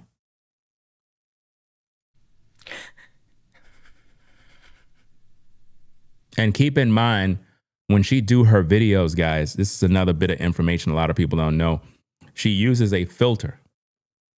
She uses a filter to, I guess, it's like a beauty filter or something like that, like a beauty filter.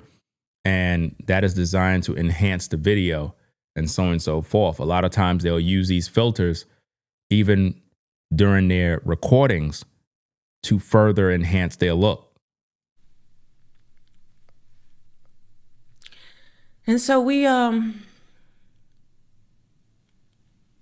fighting. I ended up sending her home under great protest because she was still in pain. I was scared. On the ride home, she's the type, based on my understanding of this video, Melanie King appears to be suffering from something mentally. And it is very, very apparent to me.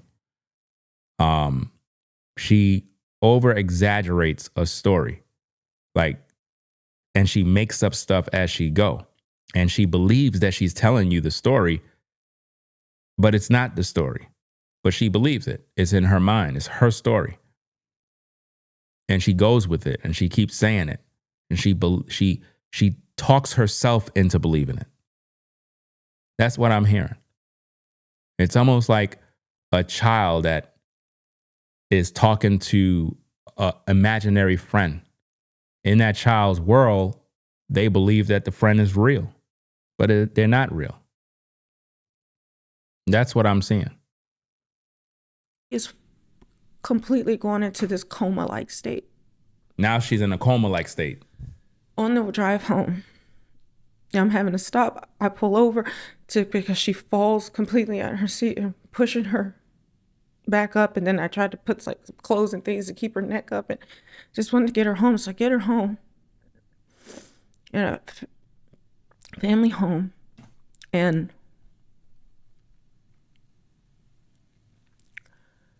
she's still she's like going in and out, right? But none of it has lasted more than like, say, a half hour.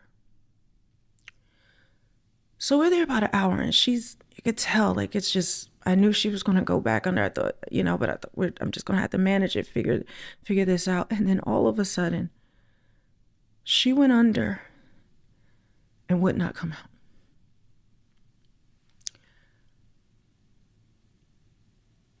And I knew something in me said, no, something's wrong. I said, no, I can't accept this. This is crazy. She's in pain. She's going in and out. I can't figure out what's going on. And so I call the ambulance. They take her. We go to the hospital. Again. My father comes with us. And why we don't hear about the child's father? So he don't even care about his own kids? We don't hear nothing about the child's father. Y'all don't notice that? We don't hear nothing about the child's father going to the hospital. I haven't heard nothing with him this whole time. She goes into what's called a functional seizure, also a functional seizure that began at home, in the ambulance, and at the hospital, in the ambulance. Her eyes were completely open, but no one was home, right? And so I'm praying and praying and praying, and then God started telling me to do stuff. I said, baby, if you can hear me, squeeze my hand. I just started thinking. And she didn't at first, but I kept saying it. I kept saying, I'm right here. I'm speaking loud. I don't know why, because I feel like she's there. But it's like a coma. And I'm telling her, I'm speaking life, and I'm... We got 222, 229 in the building, only 165 likes. You guys got to do better. Support the platform. What are you here for? What are you guys here for? I'm putting in the work. I'm doing what I got to do. I'm providing the content. You're not hitting the like button. But yet this woman was able to gather up $200,000. I'm telling you, man, it's like you really got to be evil in order to be supported. Let's go. And I'm saying, squeeze my hand. And she squeezes my hand, just the tiniest. But I could feel the movement.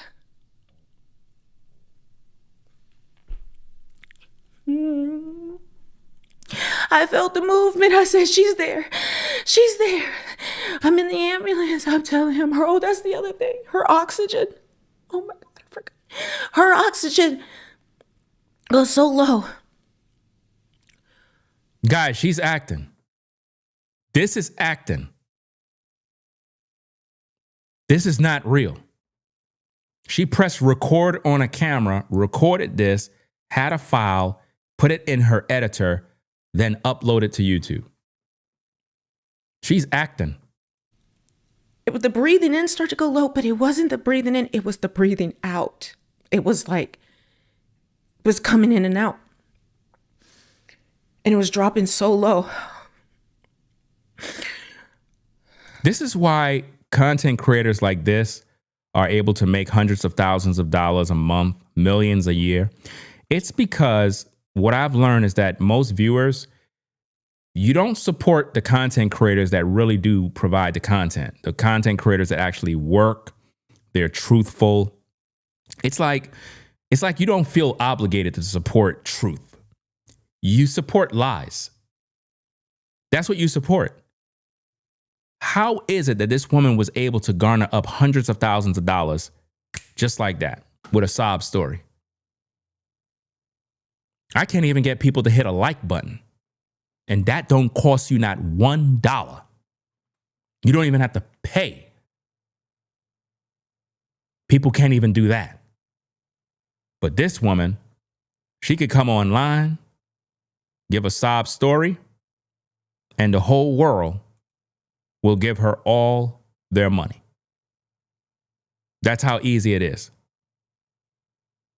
It's a shame. Absolute shame. Let's go. I'm in there with the EMS people, we're just in there. They're trying to reassure me that they are watching. They're going to make sure they have the oxygen thing on her. They have everything, that they are not going to let my baby die. This man said, I need you see you praying. I know you a Christian woman. Let me tell you something. I don't believe nothing she's saying at this point. Nothing. I don't believe nothing she's doing right here. This is pure theatrics, bad acting, dramatization. It's not cool to be doing this. Because you're doing that with your own child in order to get money. That's wrong. You understand?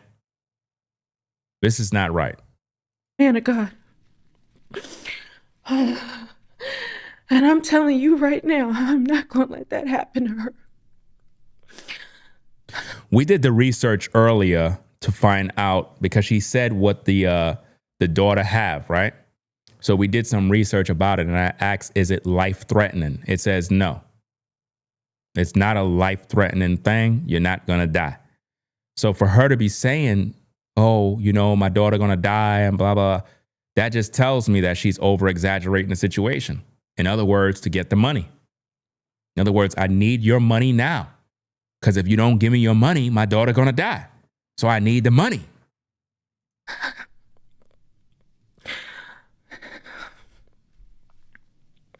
He said, I know it's scary. He said, and it is scary. He said, but let me tell you.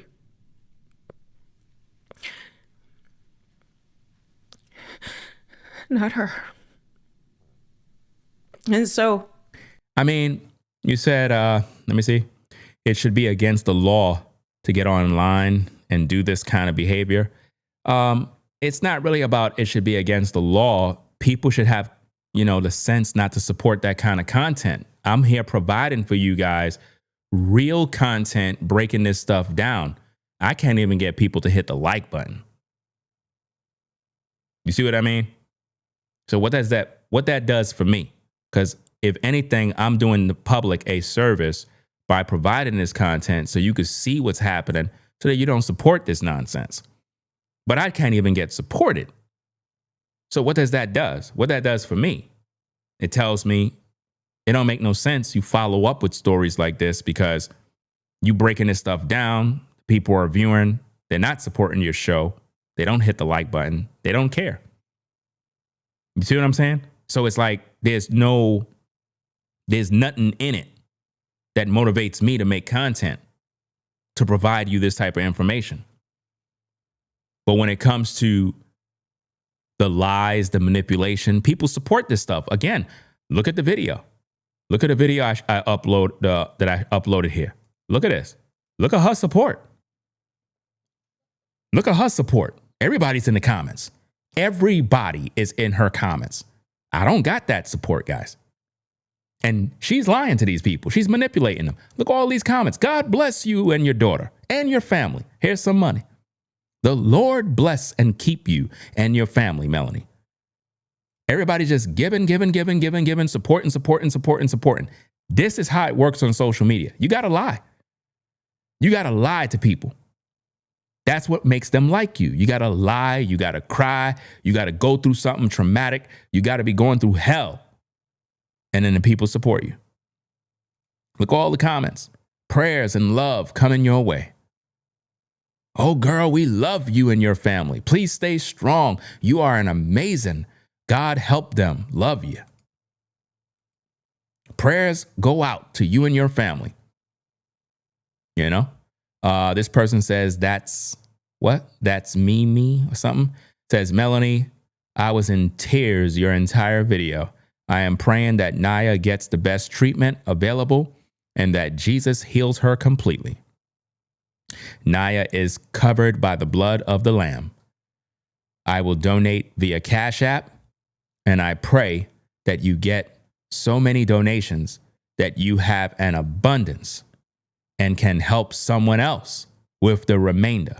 Stay encouraged, sis. God bless you and your family. I tell you guys, one of the biggest hustles is coming online, giving a sob story. Biggest hustle in the world. And people are blind. It's what goes on all the time, guys. Absolutely amazing. I hope things get better for your daughter. With all of these prayers and kind words, her daughter's still going through the same thing. Which means nothing's working. So that means God is not working. God is not with her. Sorry, but God is not with her. While she's in that state, sometimes she couldn't squeeze my hand. We're going to the hospital. Like, these things are happening fast. And I wanted to go to a new hospital system, like a whole new hospital, Texas Children Hospital. So I'm just saying, don't go back to the other hospital, even if it's a children's hospital. Texas Children, that's what God just kept saying. It just kept playing in my mind. So we went to Texas Children, not the one downtown, but the smaller one. And while we're in that ambulance again, our eyes would be open. And then there were times I said, Naya, I need you to try to talk to me. I need you to come out. And she'd be laying there. I could tell that she's out of it. But then all of a sudden, her eyes would go, while they're already open. And she started breathing really heavy. And she was like paralyzed where she couldn't move. But I could see she's awake. I said, she's here, she's here, she's here. And she's dramatizing this whole thing, guys. Like, she's painting pictures where you can see it in your mind. And that is what triggers your emotions and make you come out of them pockets. That's how it works. We get to finally the hospital. She's in triage in an emergency. And that was the other thing. She couldn't use the bathroom on her own because I remember, and I was telling them, listen, also on top of that, she's in extreme pain. She has pelvic pressure. She can't use the bathroom and she needs to. But then I was telling him all the things was happening. And then now she's telling you that she's in extreme pain. She can't use the bathroom by herself. She feel like she's walking on glass, feet hurting, hands hurting, can't walk, paralyzed, blind. I mean, this is not real. Nobody could be in that much pain, guys. Nobody could be in that much pain unless you're at the verge of death. You know? Just like before my mom passed due to the cancer, they sent her home and was like, look, there's nothing more we could do. There's nothing more we could do. And any of you that had a loved one that died of cancer, you know what I'm talking about. They send them home and they tell you, do not call us, do not call the ambulance, do not call nothing, because there's nothing we could do. And in most cases with people that got cancer, they give you something that you could pretty much give them when they're in excruciating pain. And what that does, it's going to send them off. Meaning that whatever they gave you is going to close their eyes because there's nothing more you could do. You don't want to see them in this pain. So it's like, it is what it is, man. While she was out of it, she just started twitching. The whole body just started convulsing. And And I nearly jumped on top of her to keep her body still so she wouldn't hurt herself like that. And I started talking to her and I said, look at my eyes. I said, I know you can't speak. I said, but you are here. I said, and I said, God just telling me. Yeah, the morphine. There you go. To say to bring her out. And she stopped twitching. She's like, I said, Naya, I said, I need you to try to talk to me right now. You try to talk. In her mouth, I could just see a small twitch. I said, she's trying to talk. I said, come on, baby, you're talking. I hear you. I hear you. I hear you. Try to talk to me. In her mouth, it was like glued shut. But I could see her trying. I said, come on, get that mouth open. And I tried to move her lips so she could get it open. It was like stuck. And so she's like, Melanie King got a problem, guys. There's a major issue that's going on with her. I can see it. You could see it. Don't be in denial. This is not normal. This is not normal. It's not consistent with a mother that's going through something with a daughter. She's adding on things to this story. She's over exaggerating this whole thing, making it huge, bigger than what it is, to the point where it's like, it don't even make sense. It don't even make sense, guys. I said, Naya, you there? She said, Mommy. It was like she was getting words out. I said, what's happening? She said, it's black. I'm falling. And the first thing that went into my mind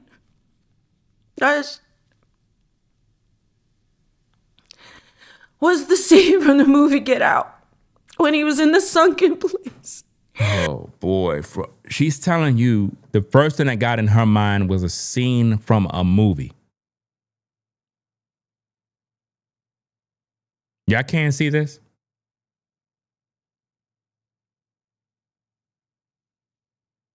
And I said, like, get out, like the sunken place. And I'm talking as loud as possible because something is telling me she can't hear good. So I have to almost like not scream, but as loud as possible. She said, At Blondie, if you've been here from the beginning of the show, she went through an entire list of all sorts of problems the daughter got, allegedly, and it's just unbelievable at this point. It's too many different things. Nobody could endure that level of pain. With all the stuff she lists that her daughter's going through, nobody could live under those conditions. And if it was true, she would not have time to do a video on YouTube. She would not have no time to do this video because while she's recording, her daughter's suffering in pain. So it's like, come on now. And she had time to go get the makeup done, eyebrows, eyelash, all that stuff. That's not consistent with a mother that's expressing emotion. You wouldn't care about no makeup stuff. I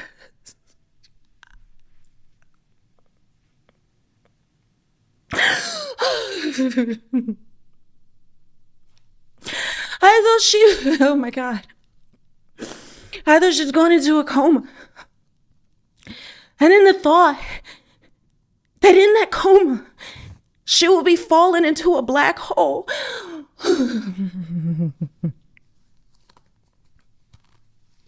Because you think of a coma, the person's asleep, right?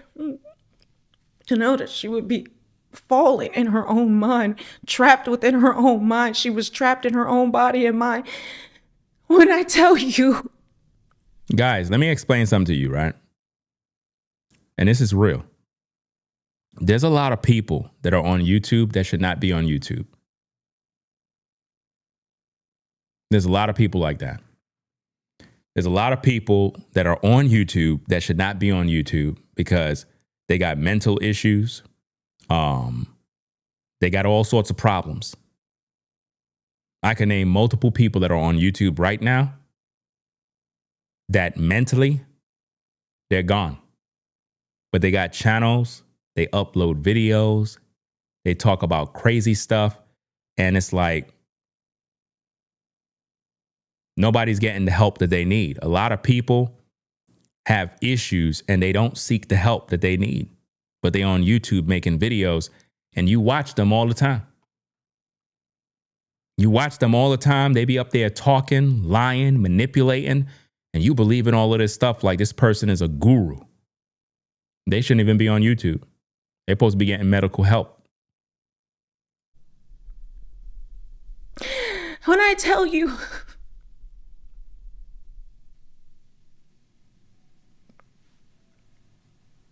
and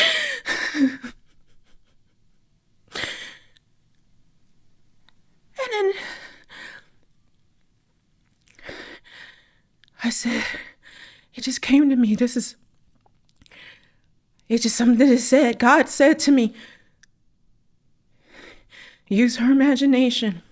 I said, you're not in a black hole. I said, you're at the hospital. I said, I'm here. I said, Pop's here. I said, you are safe. You are okay. You are not in danger. I am here and I am never leaving you. I said, I want you to picture your little sister. Can you see her? I said, can you see her?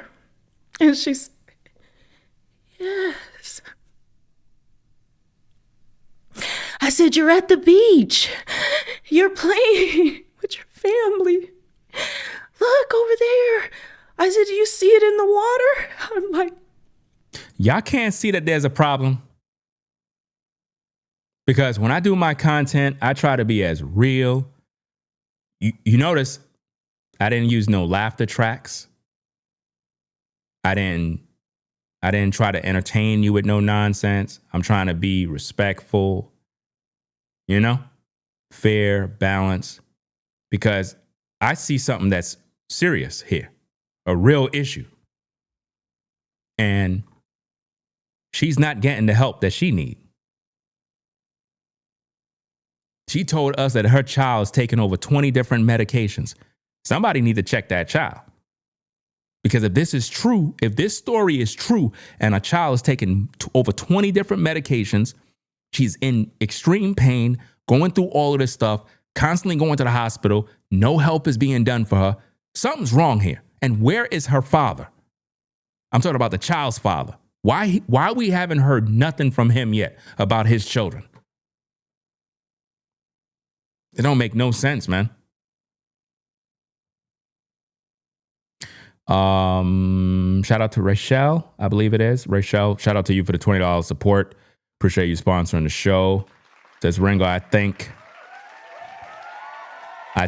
her behavior is over exaggerated. She is fabricating and may be inducing illness of her own child to gain attention and sympathy.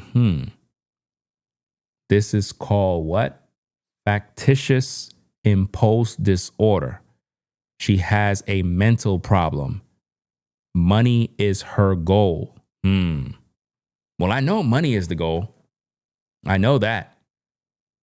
So are you suggesting that she could possibly be convincing her own daughter that her daughter has a problem? I got to look that up. Let me take a screenshot of that. I got to look all of this stuff up because nobody could be in that level of pain. Because I know Melanie King have some sort of issues mentally. There's something going on. It's clear as day. You don't come on camera doing this. You don't. She don't show you the daughter. She don't show you the kids. She don't show you anything. You don't even see the lifestyle of the family. She's literally in front of a green screen or whatever, and she's just doing content. If this daughter is really going through this, why is she making videos? She should be tending to the child. And where is the father? Where's the father? Where's the family? Where's this specialist? Where's the home attendant, the people that tends to the child? Since the money's been given, shouldn't there be somebody that watches the child so that she can relax? Trying to deposit this into her brain. She said, it's a dolphin. It's so warm. Like, but she's not speaking clearly. It's like, I, as a mother, I could hear it's tough. You know, I could. Keep in mind, ladies and gentlemen, those of you that are now viewing, Melanie King recently divorced. Her husband divorced her, right? Let me give you the 411. Her husband divorced her. There was some sort of issue in the family, and they end up divorced. She came on YouTube crying, saying how she's going to make money. She ended up pivoting over into the black sector of YouTube in the manosphere, connected with a couple of content creators, and she was able to build herself back up and started to grow her YouTube channel. She connected with Kevin Samuels. Kevin Samuels took her under his wing, and she started to really, really grow, right? Kevin Samuels ended up dead. All of the YouTubers that flocked with Kevin, they end up becoming millionaires. All their platforms blew up. Melanie King ended up meeting a new man, a guy that was into some sort of fitness, gym instructor, whatever the case is, fitness instructor. She was showing off with him on social media, showing photos, had him on her Instagram, on her YouTube, showing pictures and whatnot. Then she ended up pregnant, have another daughter. That particular guy, nowhere to be found. So the baby daddy to the newborn baby, he's not there no more. Her ex-husband, he's not there no more. There's a problem. And all of a sudden she would just go back out. I'm like, you here? Are you here? But I knew her eyes would be open, but I couldn't get her. And the body would start shaking and all that. And she would come back, still paralyzed. Because I'm just watching her. As I said, look at me. I said, use your eyes. You can see me. I said, can you see me? She struggles to get her mouth. And she said, yeah, you're in a tunnel. So she's falling back down again. And she sees just like a little light. And my face is there. Like literally how you picture it in the movies. She's in her own movie, guys. You can't see? While she's doing this video, she's in her own movie. And she's making it seem like if her daughter is between life and death in a tunnel, and she's trying to lead her back to life through the dark tunnel. So I put my face right here so that her eyes, because they can't focus, she can't see, but I know she was trying to see, but she said, I can see you, Mommy.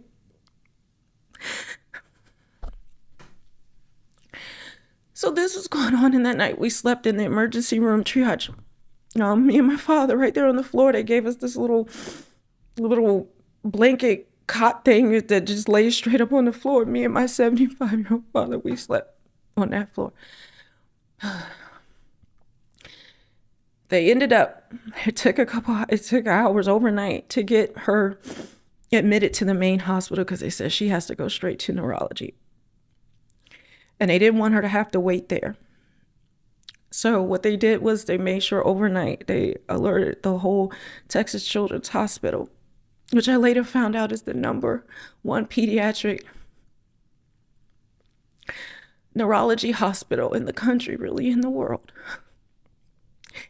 And God told me that's where you go. Do you hear what I'm telling you? And she stayed in this coma-like state, took another ambulance over all of that. She stayed in this coma-like state for nearly 24 hours, even admitted into Texas Children. It's almost like Melanie King is making her own self sick by doing this video. It's like she's trying to induce a reaction out of herself. Like she's trying to put herself in a mental state purposely to, I guess, make the content more engaging. Because this is crazy. It's the next day. Nearly looked like the whole neurology team came. And the chief of neurology,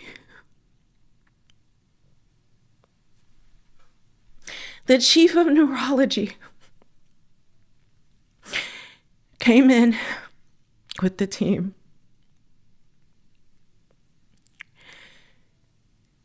And it was a lot that happened. I won't keep giving all the details, but you get what has been happening. And he came in and he He had been looking at the team, had been looking at the chart, looking at everything. And he came in and he was like smirking almost. But it wasn't like an offensive smirk. It was like a confidence. Something I'd never seen a doctor do. What did he do? And he had such a presence and authority. And he said, Naya, I want you to tell me what's going on. And we were going back and forth. And he said, and then I was like, and I'm crying and all this other stuff. And Naya, she was able to start talking a little bit more, right? So she's talking to the doctor, like as much as she could get out. And he just starts smiling. And I'm just crying. I'm like, is she going to die? I don't know. I said, no, she's not going to die in the name of Jesus. But I'm like losing it. No sleep, everything. I think I slept an hour on that floor the night before. And he said, absolutely not. He said, I know exactly what this is.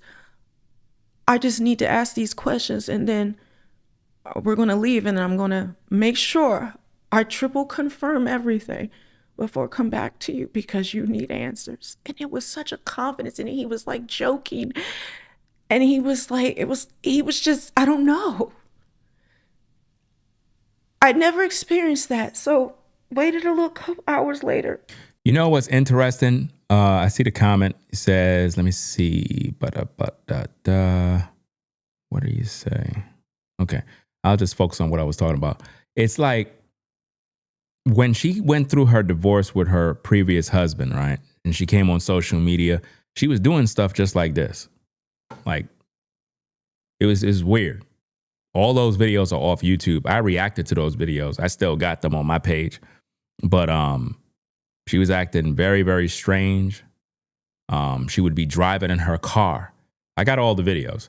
She would be driving in her car and just talking crazy stuff, you know? And it was right after the divorce.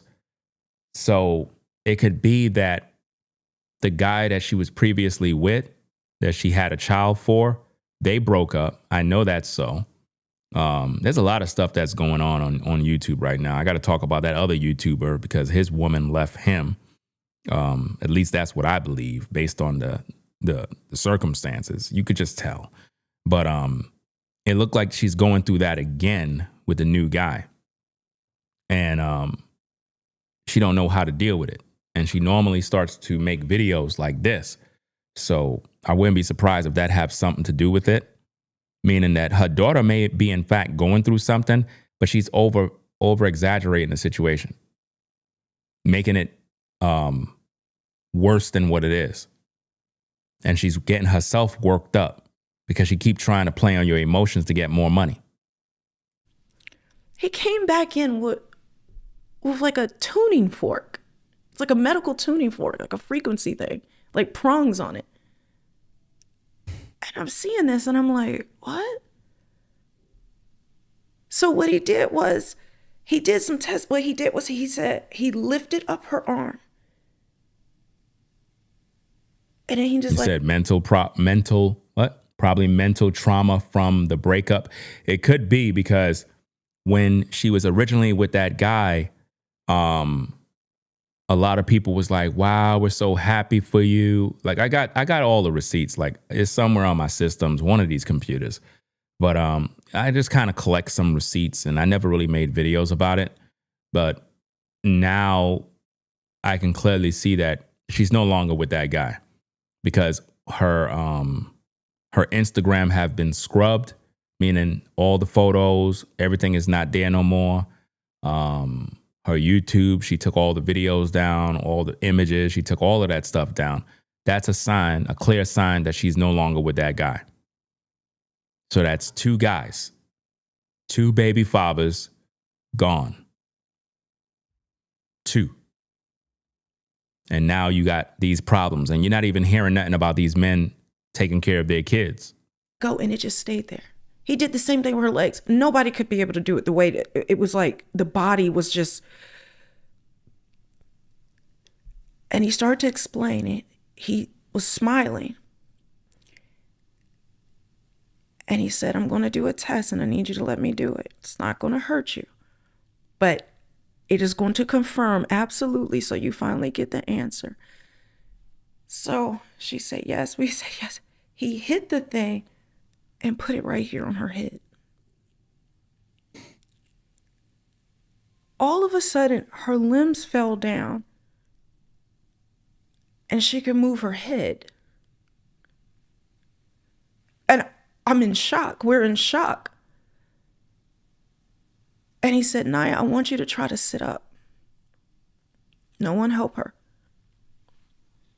She struggled and struggled, but then she just did it.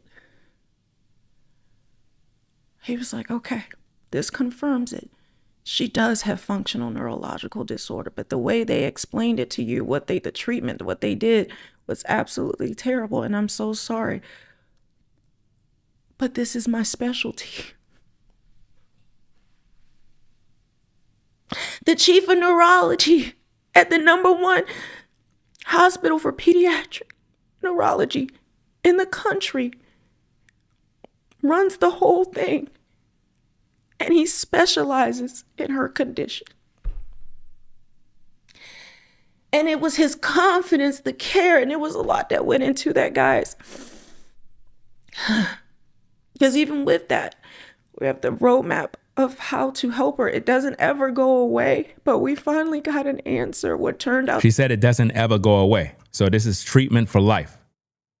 Did you get that? It doesn't ever go away. So it's treatment for life. Treatment for life. So even though she made that GoFundMe, she's going to need that GoFundMe every year. And I can guarantee you, once the GoFundMe reached the goal of 90,000, she's not going to close the GoFundMe. She's going to let it continue to grow more and more and more. To be a nightmare, the worst. God used it to finally get us with the exact doctor we always needed. With the specialty teams. Shout out to J3 for the $2 support. Appreciate you sponsoring the show. Says it's the sister locks for me. Out. The NIH is doing a clinical trial study. Literally for this condition in adolescents 11 through 18.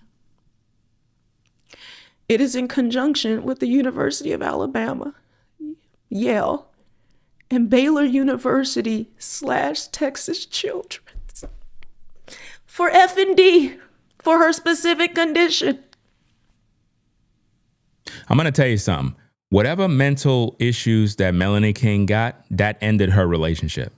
The guy that got with her, that had a child with her, he learned the truth. He learned what the ex-husband learned. Trust and believe me. There's a reason why he's not there. There's a lot of you guys, you get with a woman and she might have these type of problems. And it doesn't matter how good she looked. Doesn't matter how her body looked. Once you start realizing that the woman you with got problems, you out. Because you can't deal with the issues. Because no matter how much you try to explain yourself, no matter how much you try to show love, no matter how much you try to just be honest with her, she don't listen. And you find yourself constantly arguing and fighting, and it gets to the point where you just say, you know what, I gotta go. There's a serious red flag with why is it that all of these men that she got with are no longer in her life? Because on her post, she said that the child's father abandoned them. Let me see if I can pull that up for the court. Let me see. We could get this up on the screen for the court of public opinion. Let's see if we got this. Where is it? Where is it?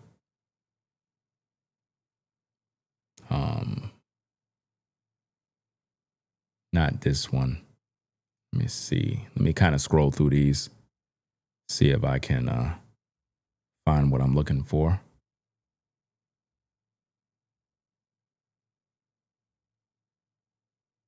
Okay. Now check this out, guys.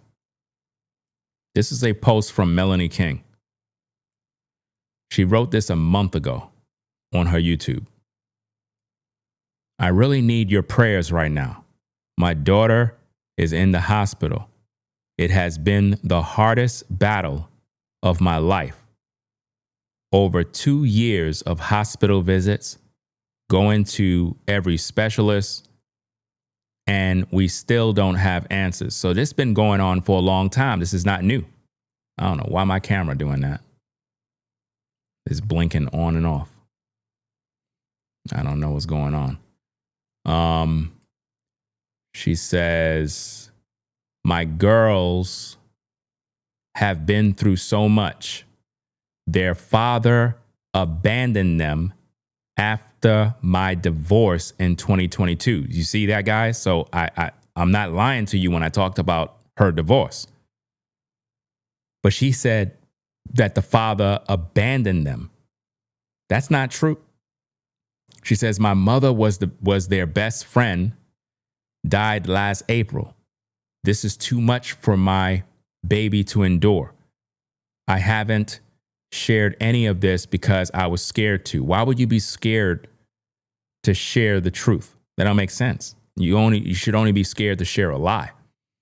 There is so much shame, grief, and fear from the trauma of it all. You see that? So there's a lot of trauma, fear, and issues that she's dealing with. She says, but this is a battle I can no longer keep inside. We need as much prayer as possible right now, please. Well, the whole world needs prayer.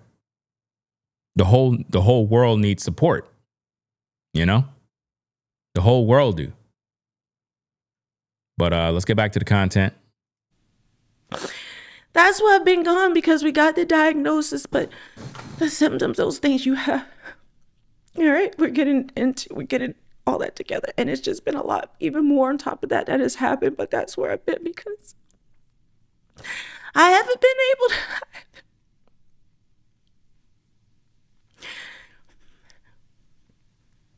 I can't leave her alone, because if she has one of these things or whatever, but I'm telling you,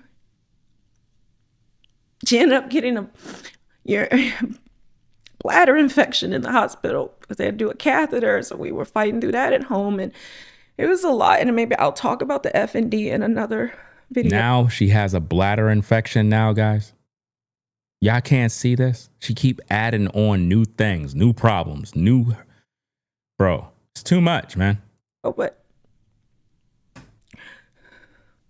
the diagnosis, the reassurance, having these team of doctors, this chief of neurology, finally getting our answer, guys. It was like a relief of finally getting the answer, but then there's the journey to healing. But it is a lifelong condition. You heard that. So there's different things that have to happen in order to treat it. You heard that. A lifelong condition. So it's not going nowhere with your prayers. Your prayers are not doing nothing because it's a lifelong condition. So all the prayers, it sound nice, but it's not going to do anything for the condition. It's not.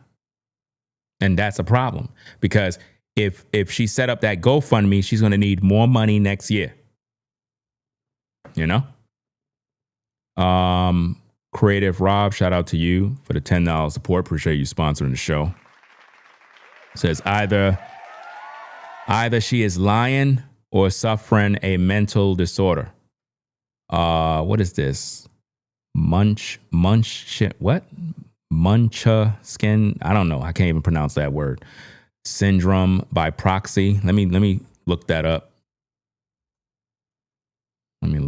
I think I seen somebody post that. I'm not sure if you're the same one that posted in the live chat. Let me look this up. Find out what's going on.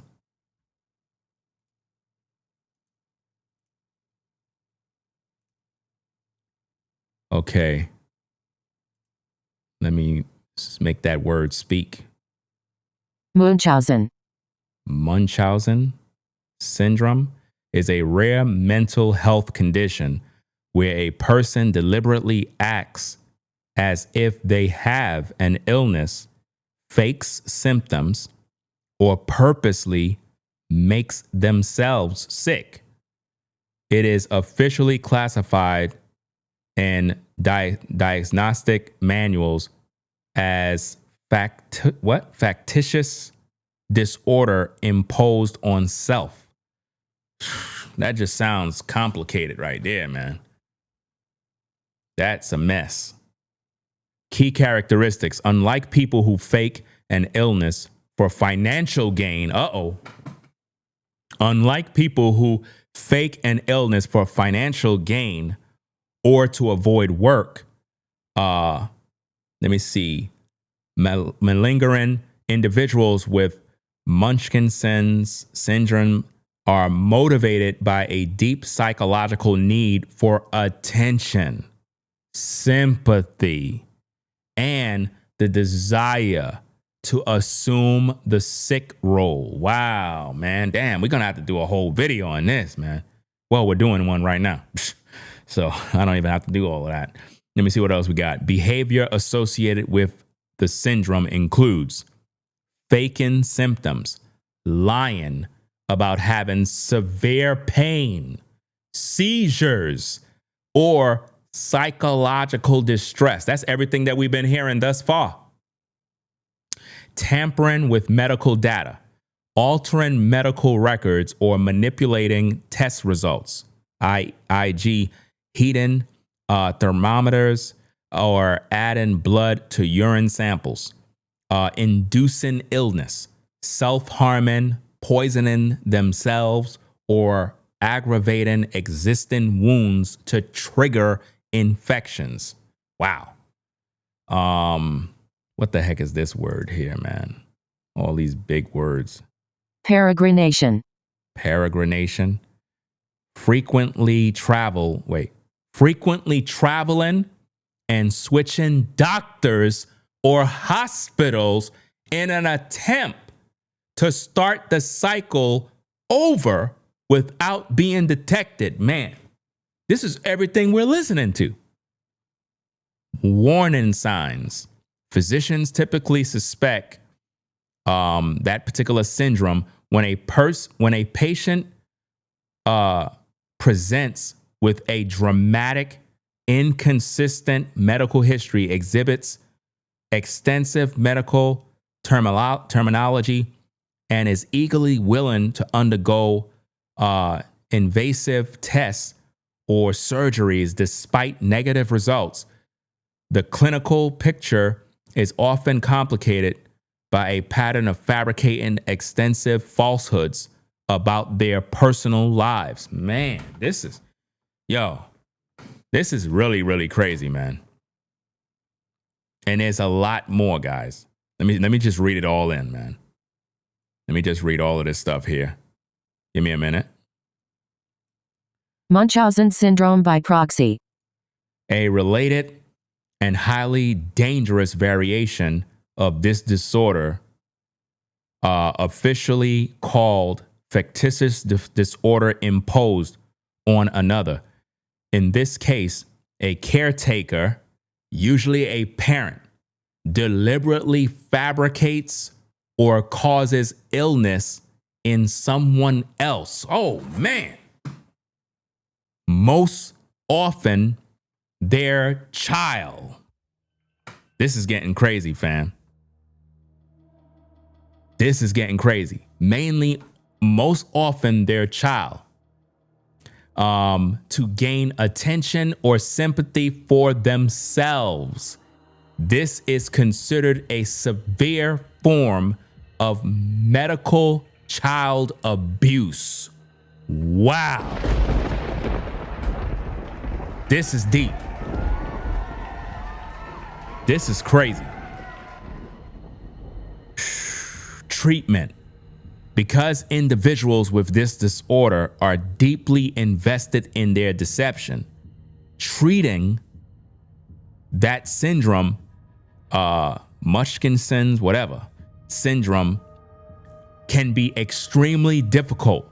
Treatment usually requires a combination of psychotherapy and psychiatric medication to address the underlying emotional distress, trauma, and or personal factors driving the behavior. If you or someone you know is struggling with mental health, resources and support are available through mentalhealth.gov platform. And see, guys, when we look at this situation, and shout out to like I said, Creative Rob for the support and mentioning that particular syndrome, and shout out to the person that mentioned it earlier in the live stream, right? Because by you mentioning it, I was able to actually go look it up to add more value to the content so that we could explain the situation better. But this is crazy. So in all actuality, guys, she could literally be making up a story because she desire the attention, over exaggerating, or making a child sick. Ain't no telling what's going on. And it's difficult to treat this because the person may have mental health issues and they won't go get checked. But instead, what do her viewers do? Give all their money. This is what her viewers are doing, guys. You see all the money? You see the money? $500 super chats, all this super thanks, all the money, just sending money. Sending all the money. They're financing the trauma. That's not helping her to get the medical help she needs. All that does is giving her the attention she seeks. And when she realized the outpouring of support, all she'll do is make another video to get more support, more attention, and keep it going. You know? Because we don't know what's going on with her daughter for real, because again, you're not seeing her daughter. So how do we know the daughter is even living with her? The daughter could be with the father, and she's just making up the story to get paid. Well, Ringo, that could be wrong. What if her daughter really is sick? Guys, I don't know her, and I don't know what's going on, because again, when you make these type of stories, you got to be factual and truthful with the people. It's up to her. The burden of proof is on her to come on social media and actually prove that this is real. Because based on this story, it's unbelievable. You know? And like I said, I made a lot of videos about Melanie King years ago. I know that something is not right, and this is not new. For me, this is not new. What I'm seeing here is not new. It might be new to some of you, but if you know the things that I know, you would automatically be able to see through this.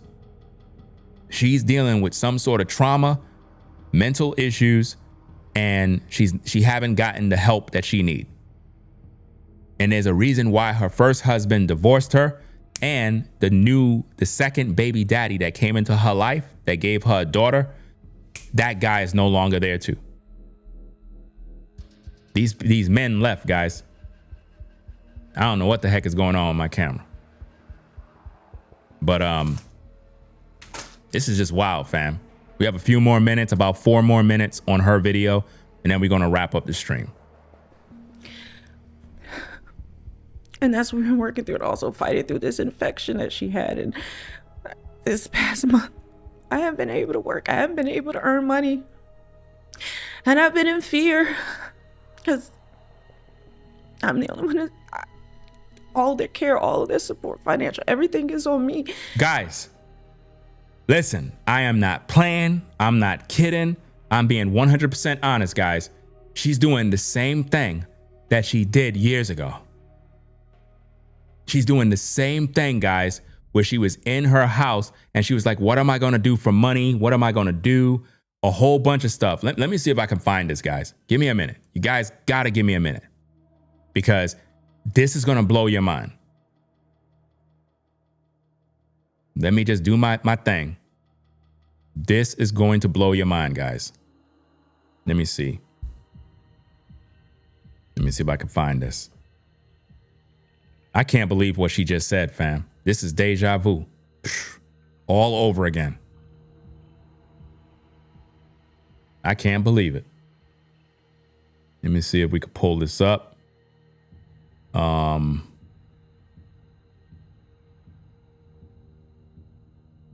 I made a ton of videos about this, where she was literally,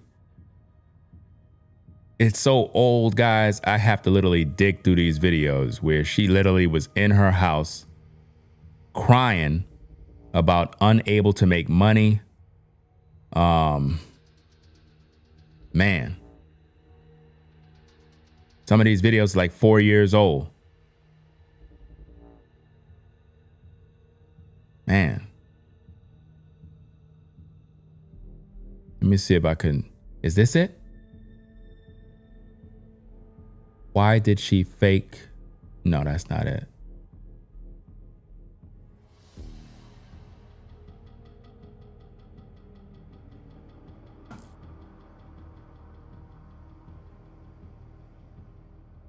That it? Things? No, that's not it. The Confession of Melanie King That Will Open Your Eyes. That was a powerful video I made. Is this one? Doing OnlyFans? No, that's not that one.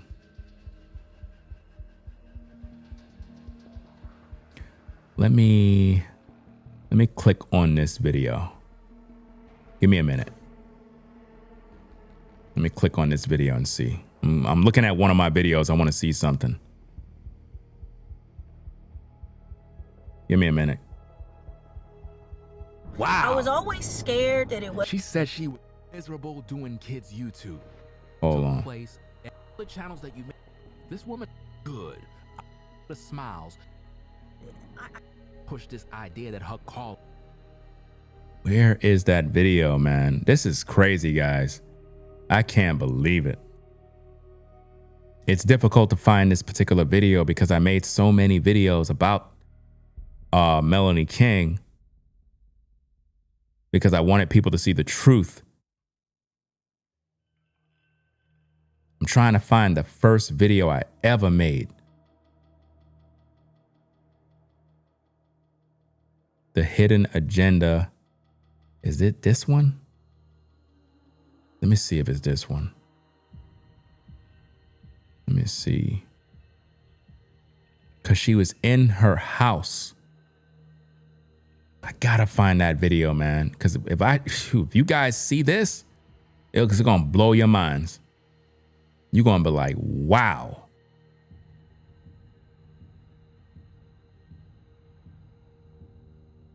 I don't even know if I'll be able to find this right now, man.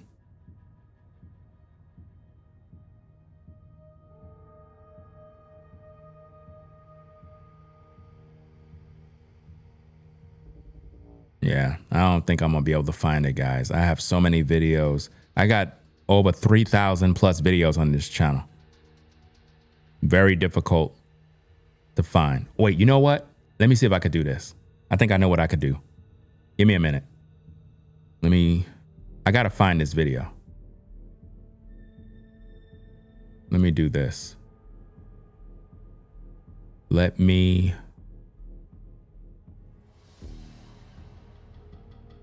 I'm going by the dates. So what I'm doing is I'm going all the way back to the beginning and I'm scrolling through all these videos so I can see if I can find that the first video I ever made about Melanie King.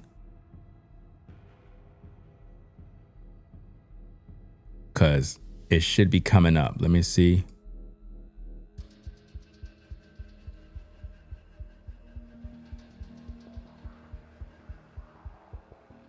I don't see it.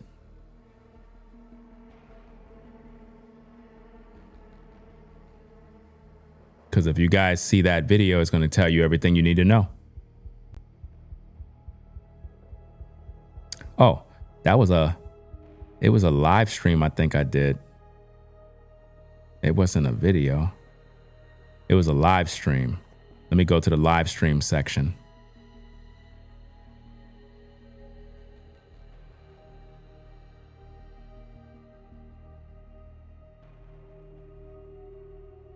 Okay. Just be patient, guys.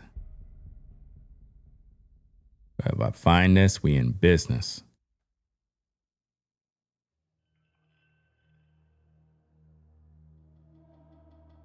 That's not it.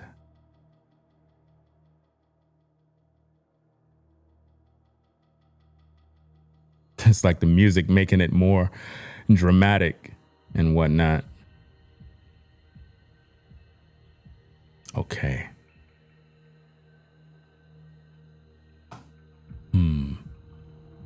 Is Melanie King a Proverbs 31 woman? Melanie King meltdown?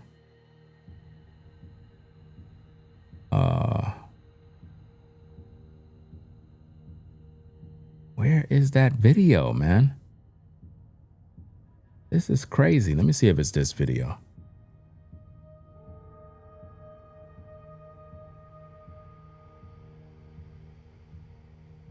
This was 4 years ago.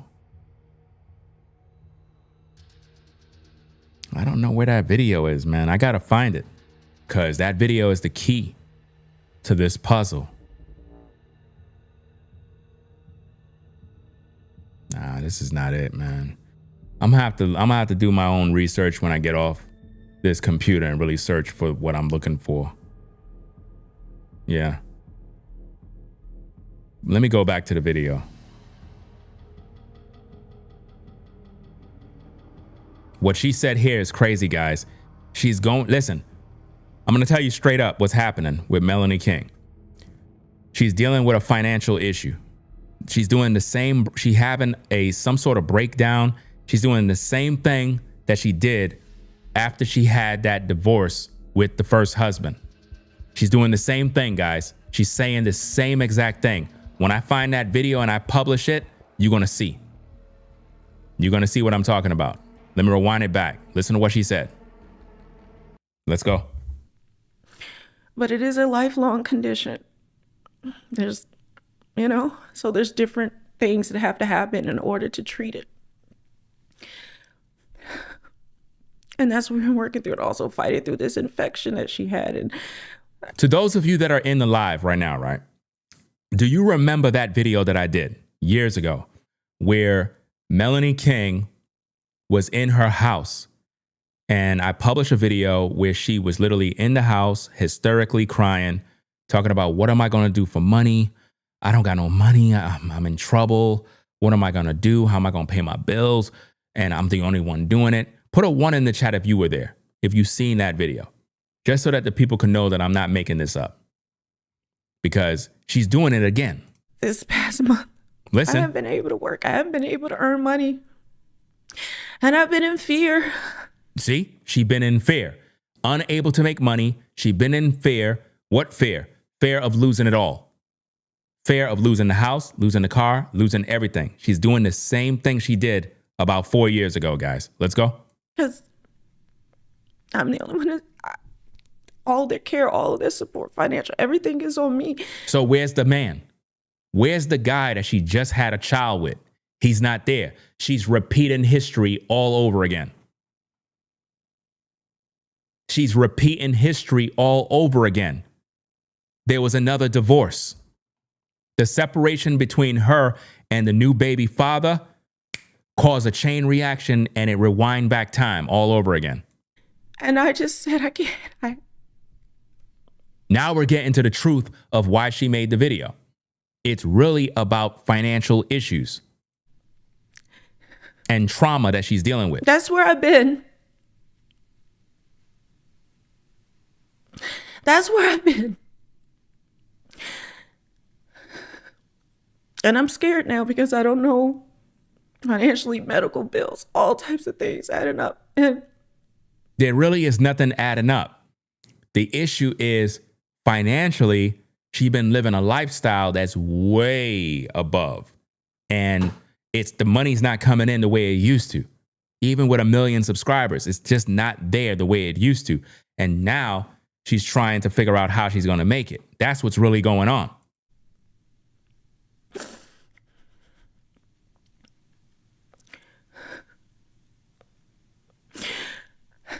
But I just said I have to trust God. People need to know about She's this. not trusting God. She's trusting you. She's trusting you so that you could give her the money. A lot of times people say they trust in God. They're not trusting God. They trust in the people.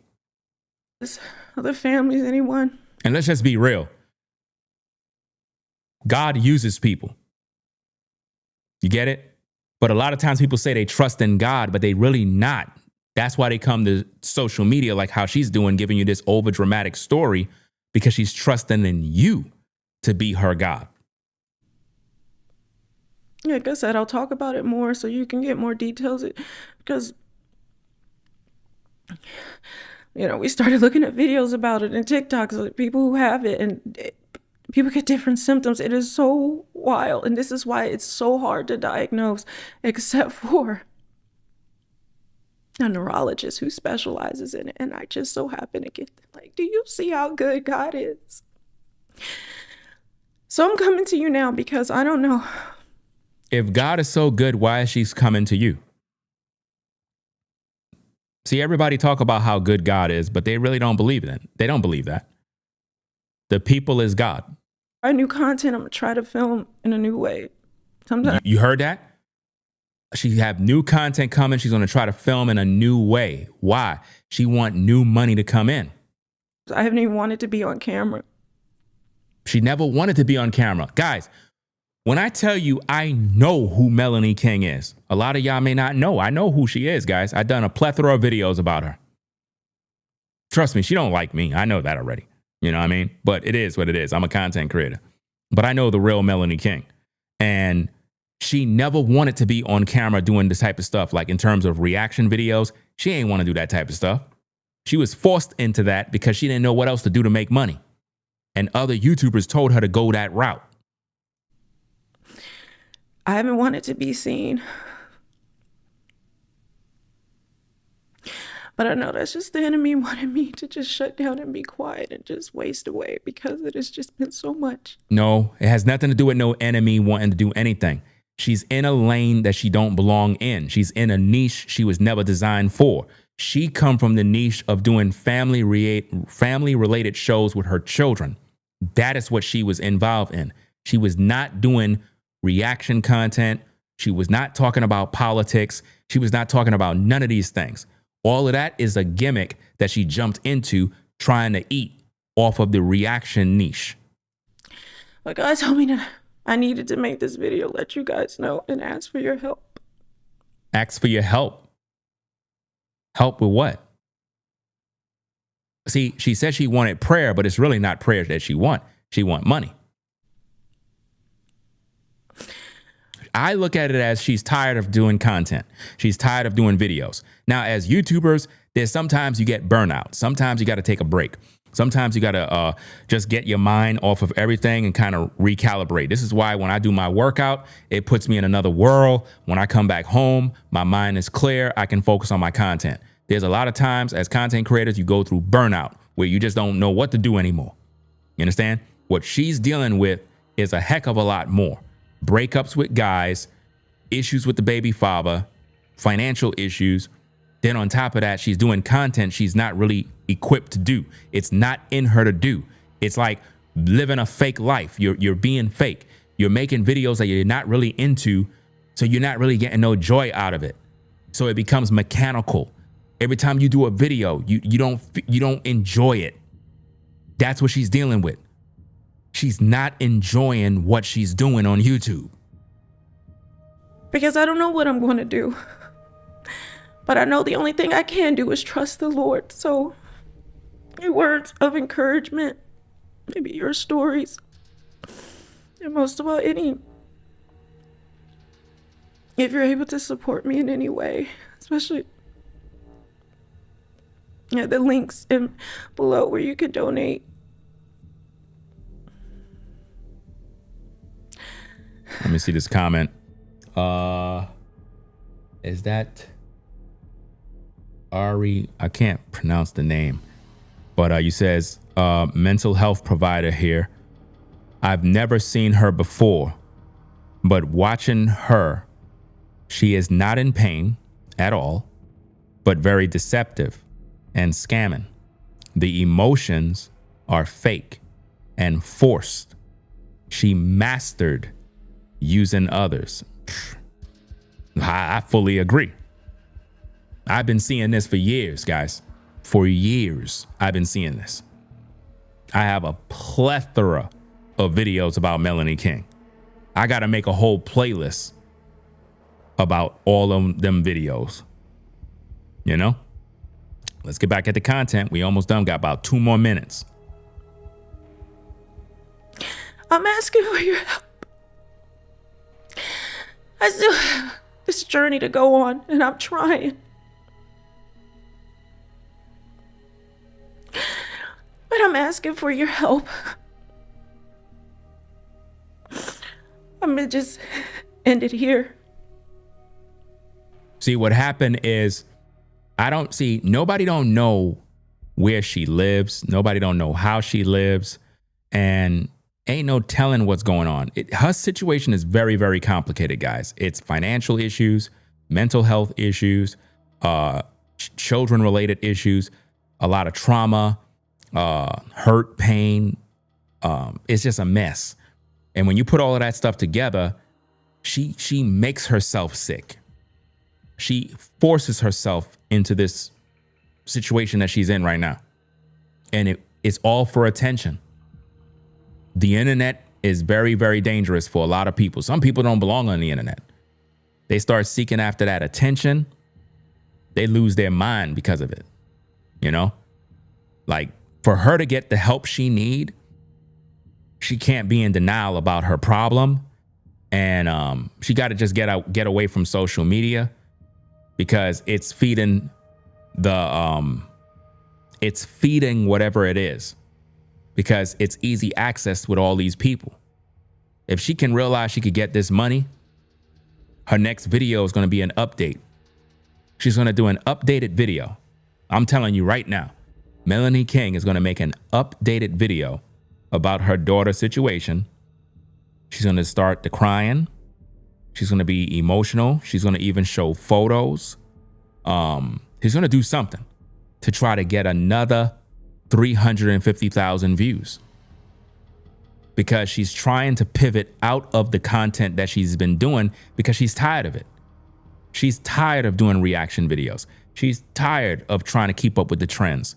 Tired of it because it was never meant for her. You know?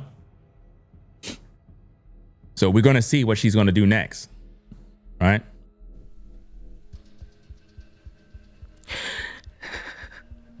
Shout out to Eric. See you in the building. Says, what's good, Ringo? So what's going on with Melanie King? I'm seeing videos about her daughter. I thought she had just got married and had a baby, right? Yeah. You're probably late to the show. We're about to wrap it up. But basically, we reacted to the video that she made about her daughter. I seen it on these YouTube streets for a minute. And actually, my wife was the one who told me about it. She was like, did you see this video? And I was like, nah. And I kind of just downloaded it, put it on the side, and didn't really think nothing of it. But then I kind of peeped a little bit of it, and I was like, I got to react to this. This is one big mess because I know who she really is. I know what she's really about. I understand her tactics, and I don't want people being deceived. You know, I don't want people being misled. You know? Let me see. You said she has no mental health defects. This is attention and choice. Like most of the net today, modern day scammer. Oh, and be advised, there is a man alongside her, helping her pull the strings.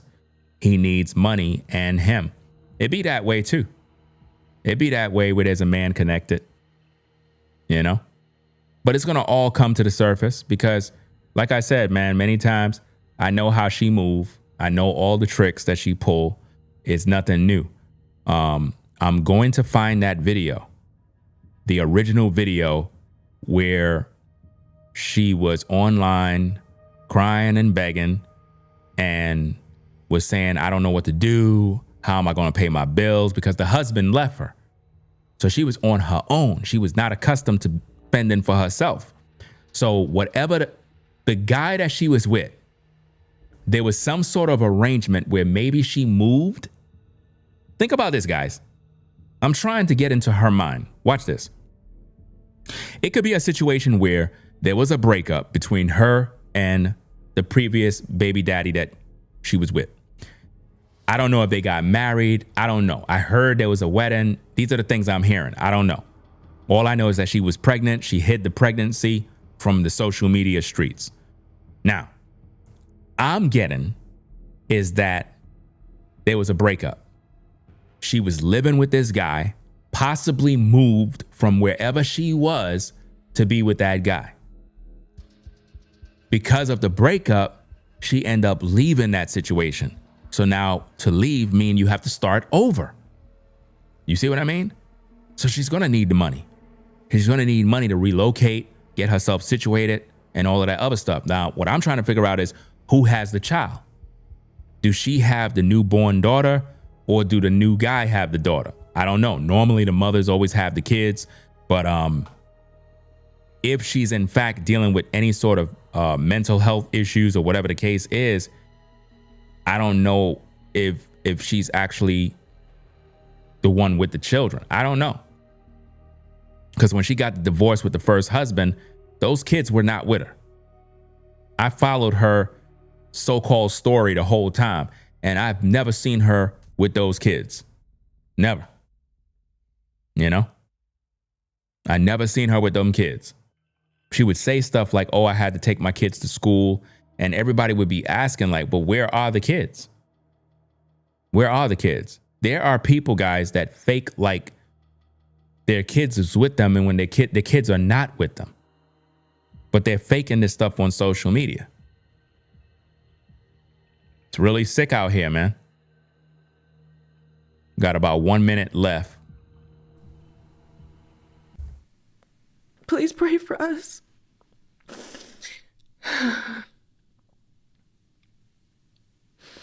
I know God has healed her. I know those things, and oh my gosh, it's just so many wonderful things that have come out of it, but it's still a lot to work through. One of the biggest problems on social media is being fake. There's a lot of people who are living fake lifestyles, acting like they're rich when they're not. They have the image of success on the outside, but it's not really like that in the real world. And I think that right there is what's eating a lot of people up. And I think that's something that she's dealing with too, along with a vast more of other issues combined. And the duress of the years of illness and all of that, it's like I haven't been able to fully feel it. You just go. You just do.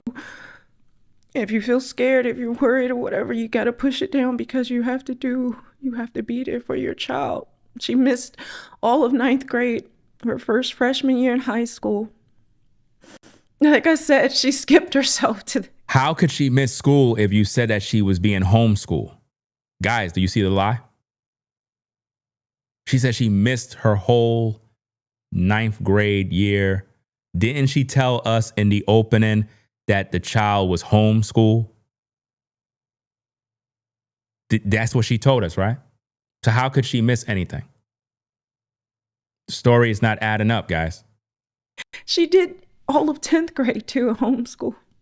Now she just said homeschool again. But I need your help. And first I felt shame. I don't know why. And humility, it just almost embarrassment, and I don't know why. Because you're taking the people's money. Why would you feel embarrassed if your daughter is sick? It's because it's not about that. It's about money. The real issue here, guys, is financial. That's why she said she feel embarrassed. It's a money thing. It has nothing to do with no sickness or anything, guys. It's a money play. To say that I need help to talk about this more.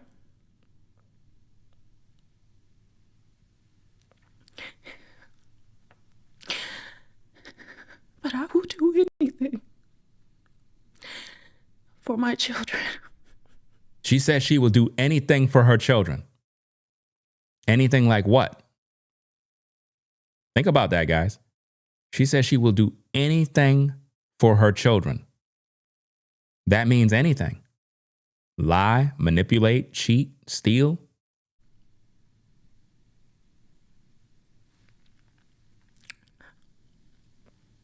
Thank you.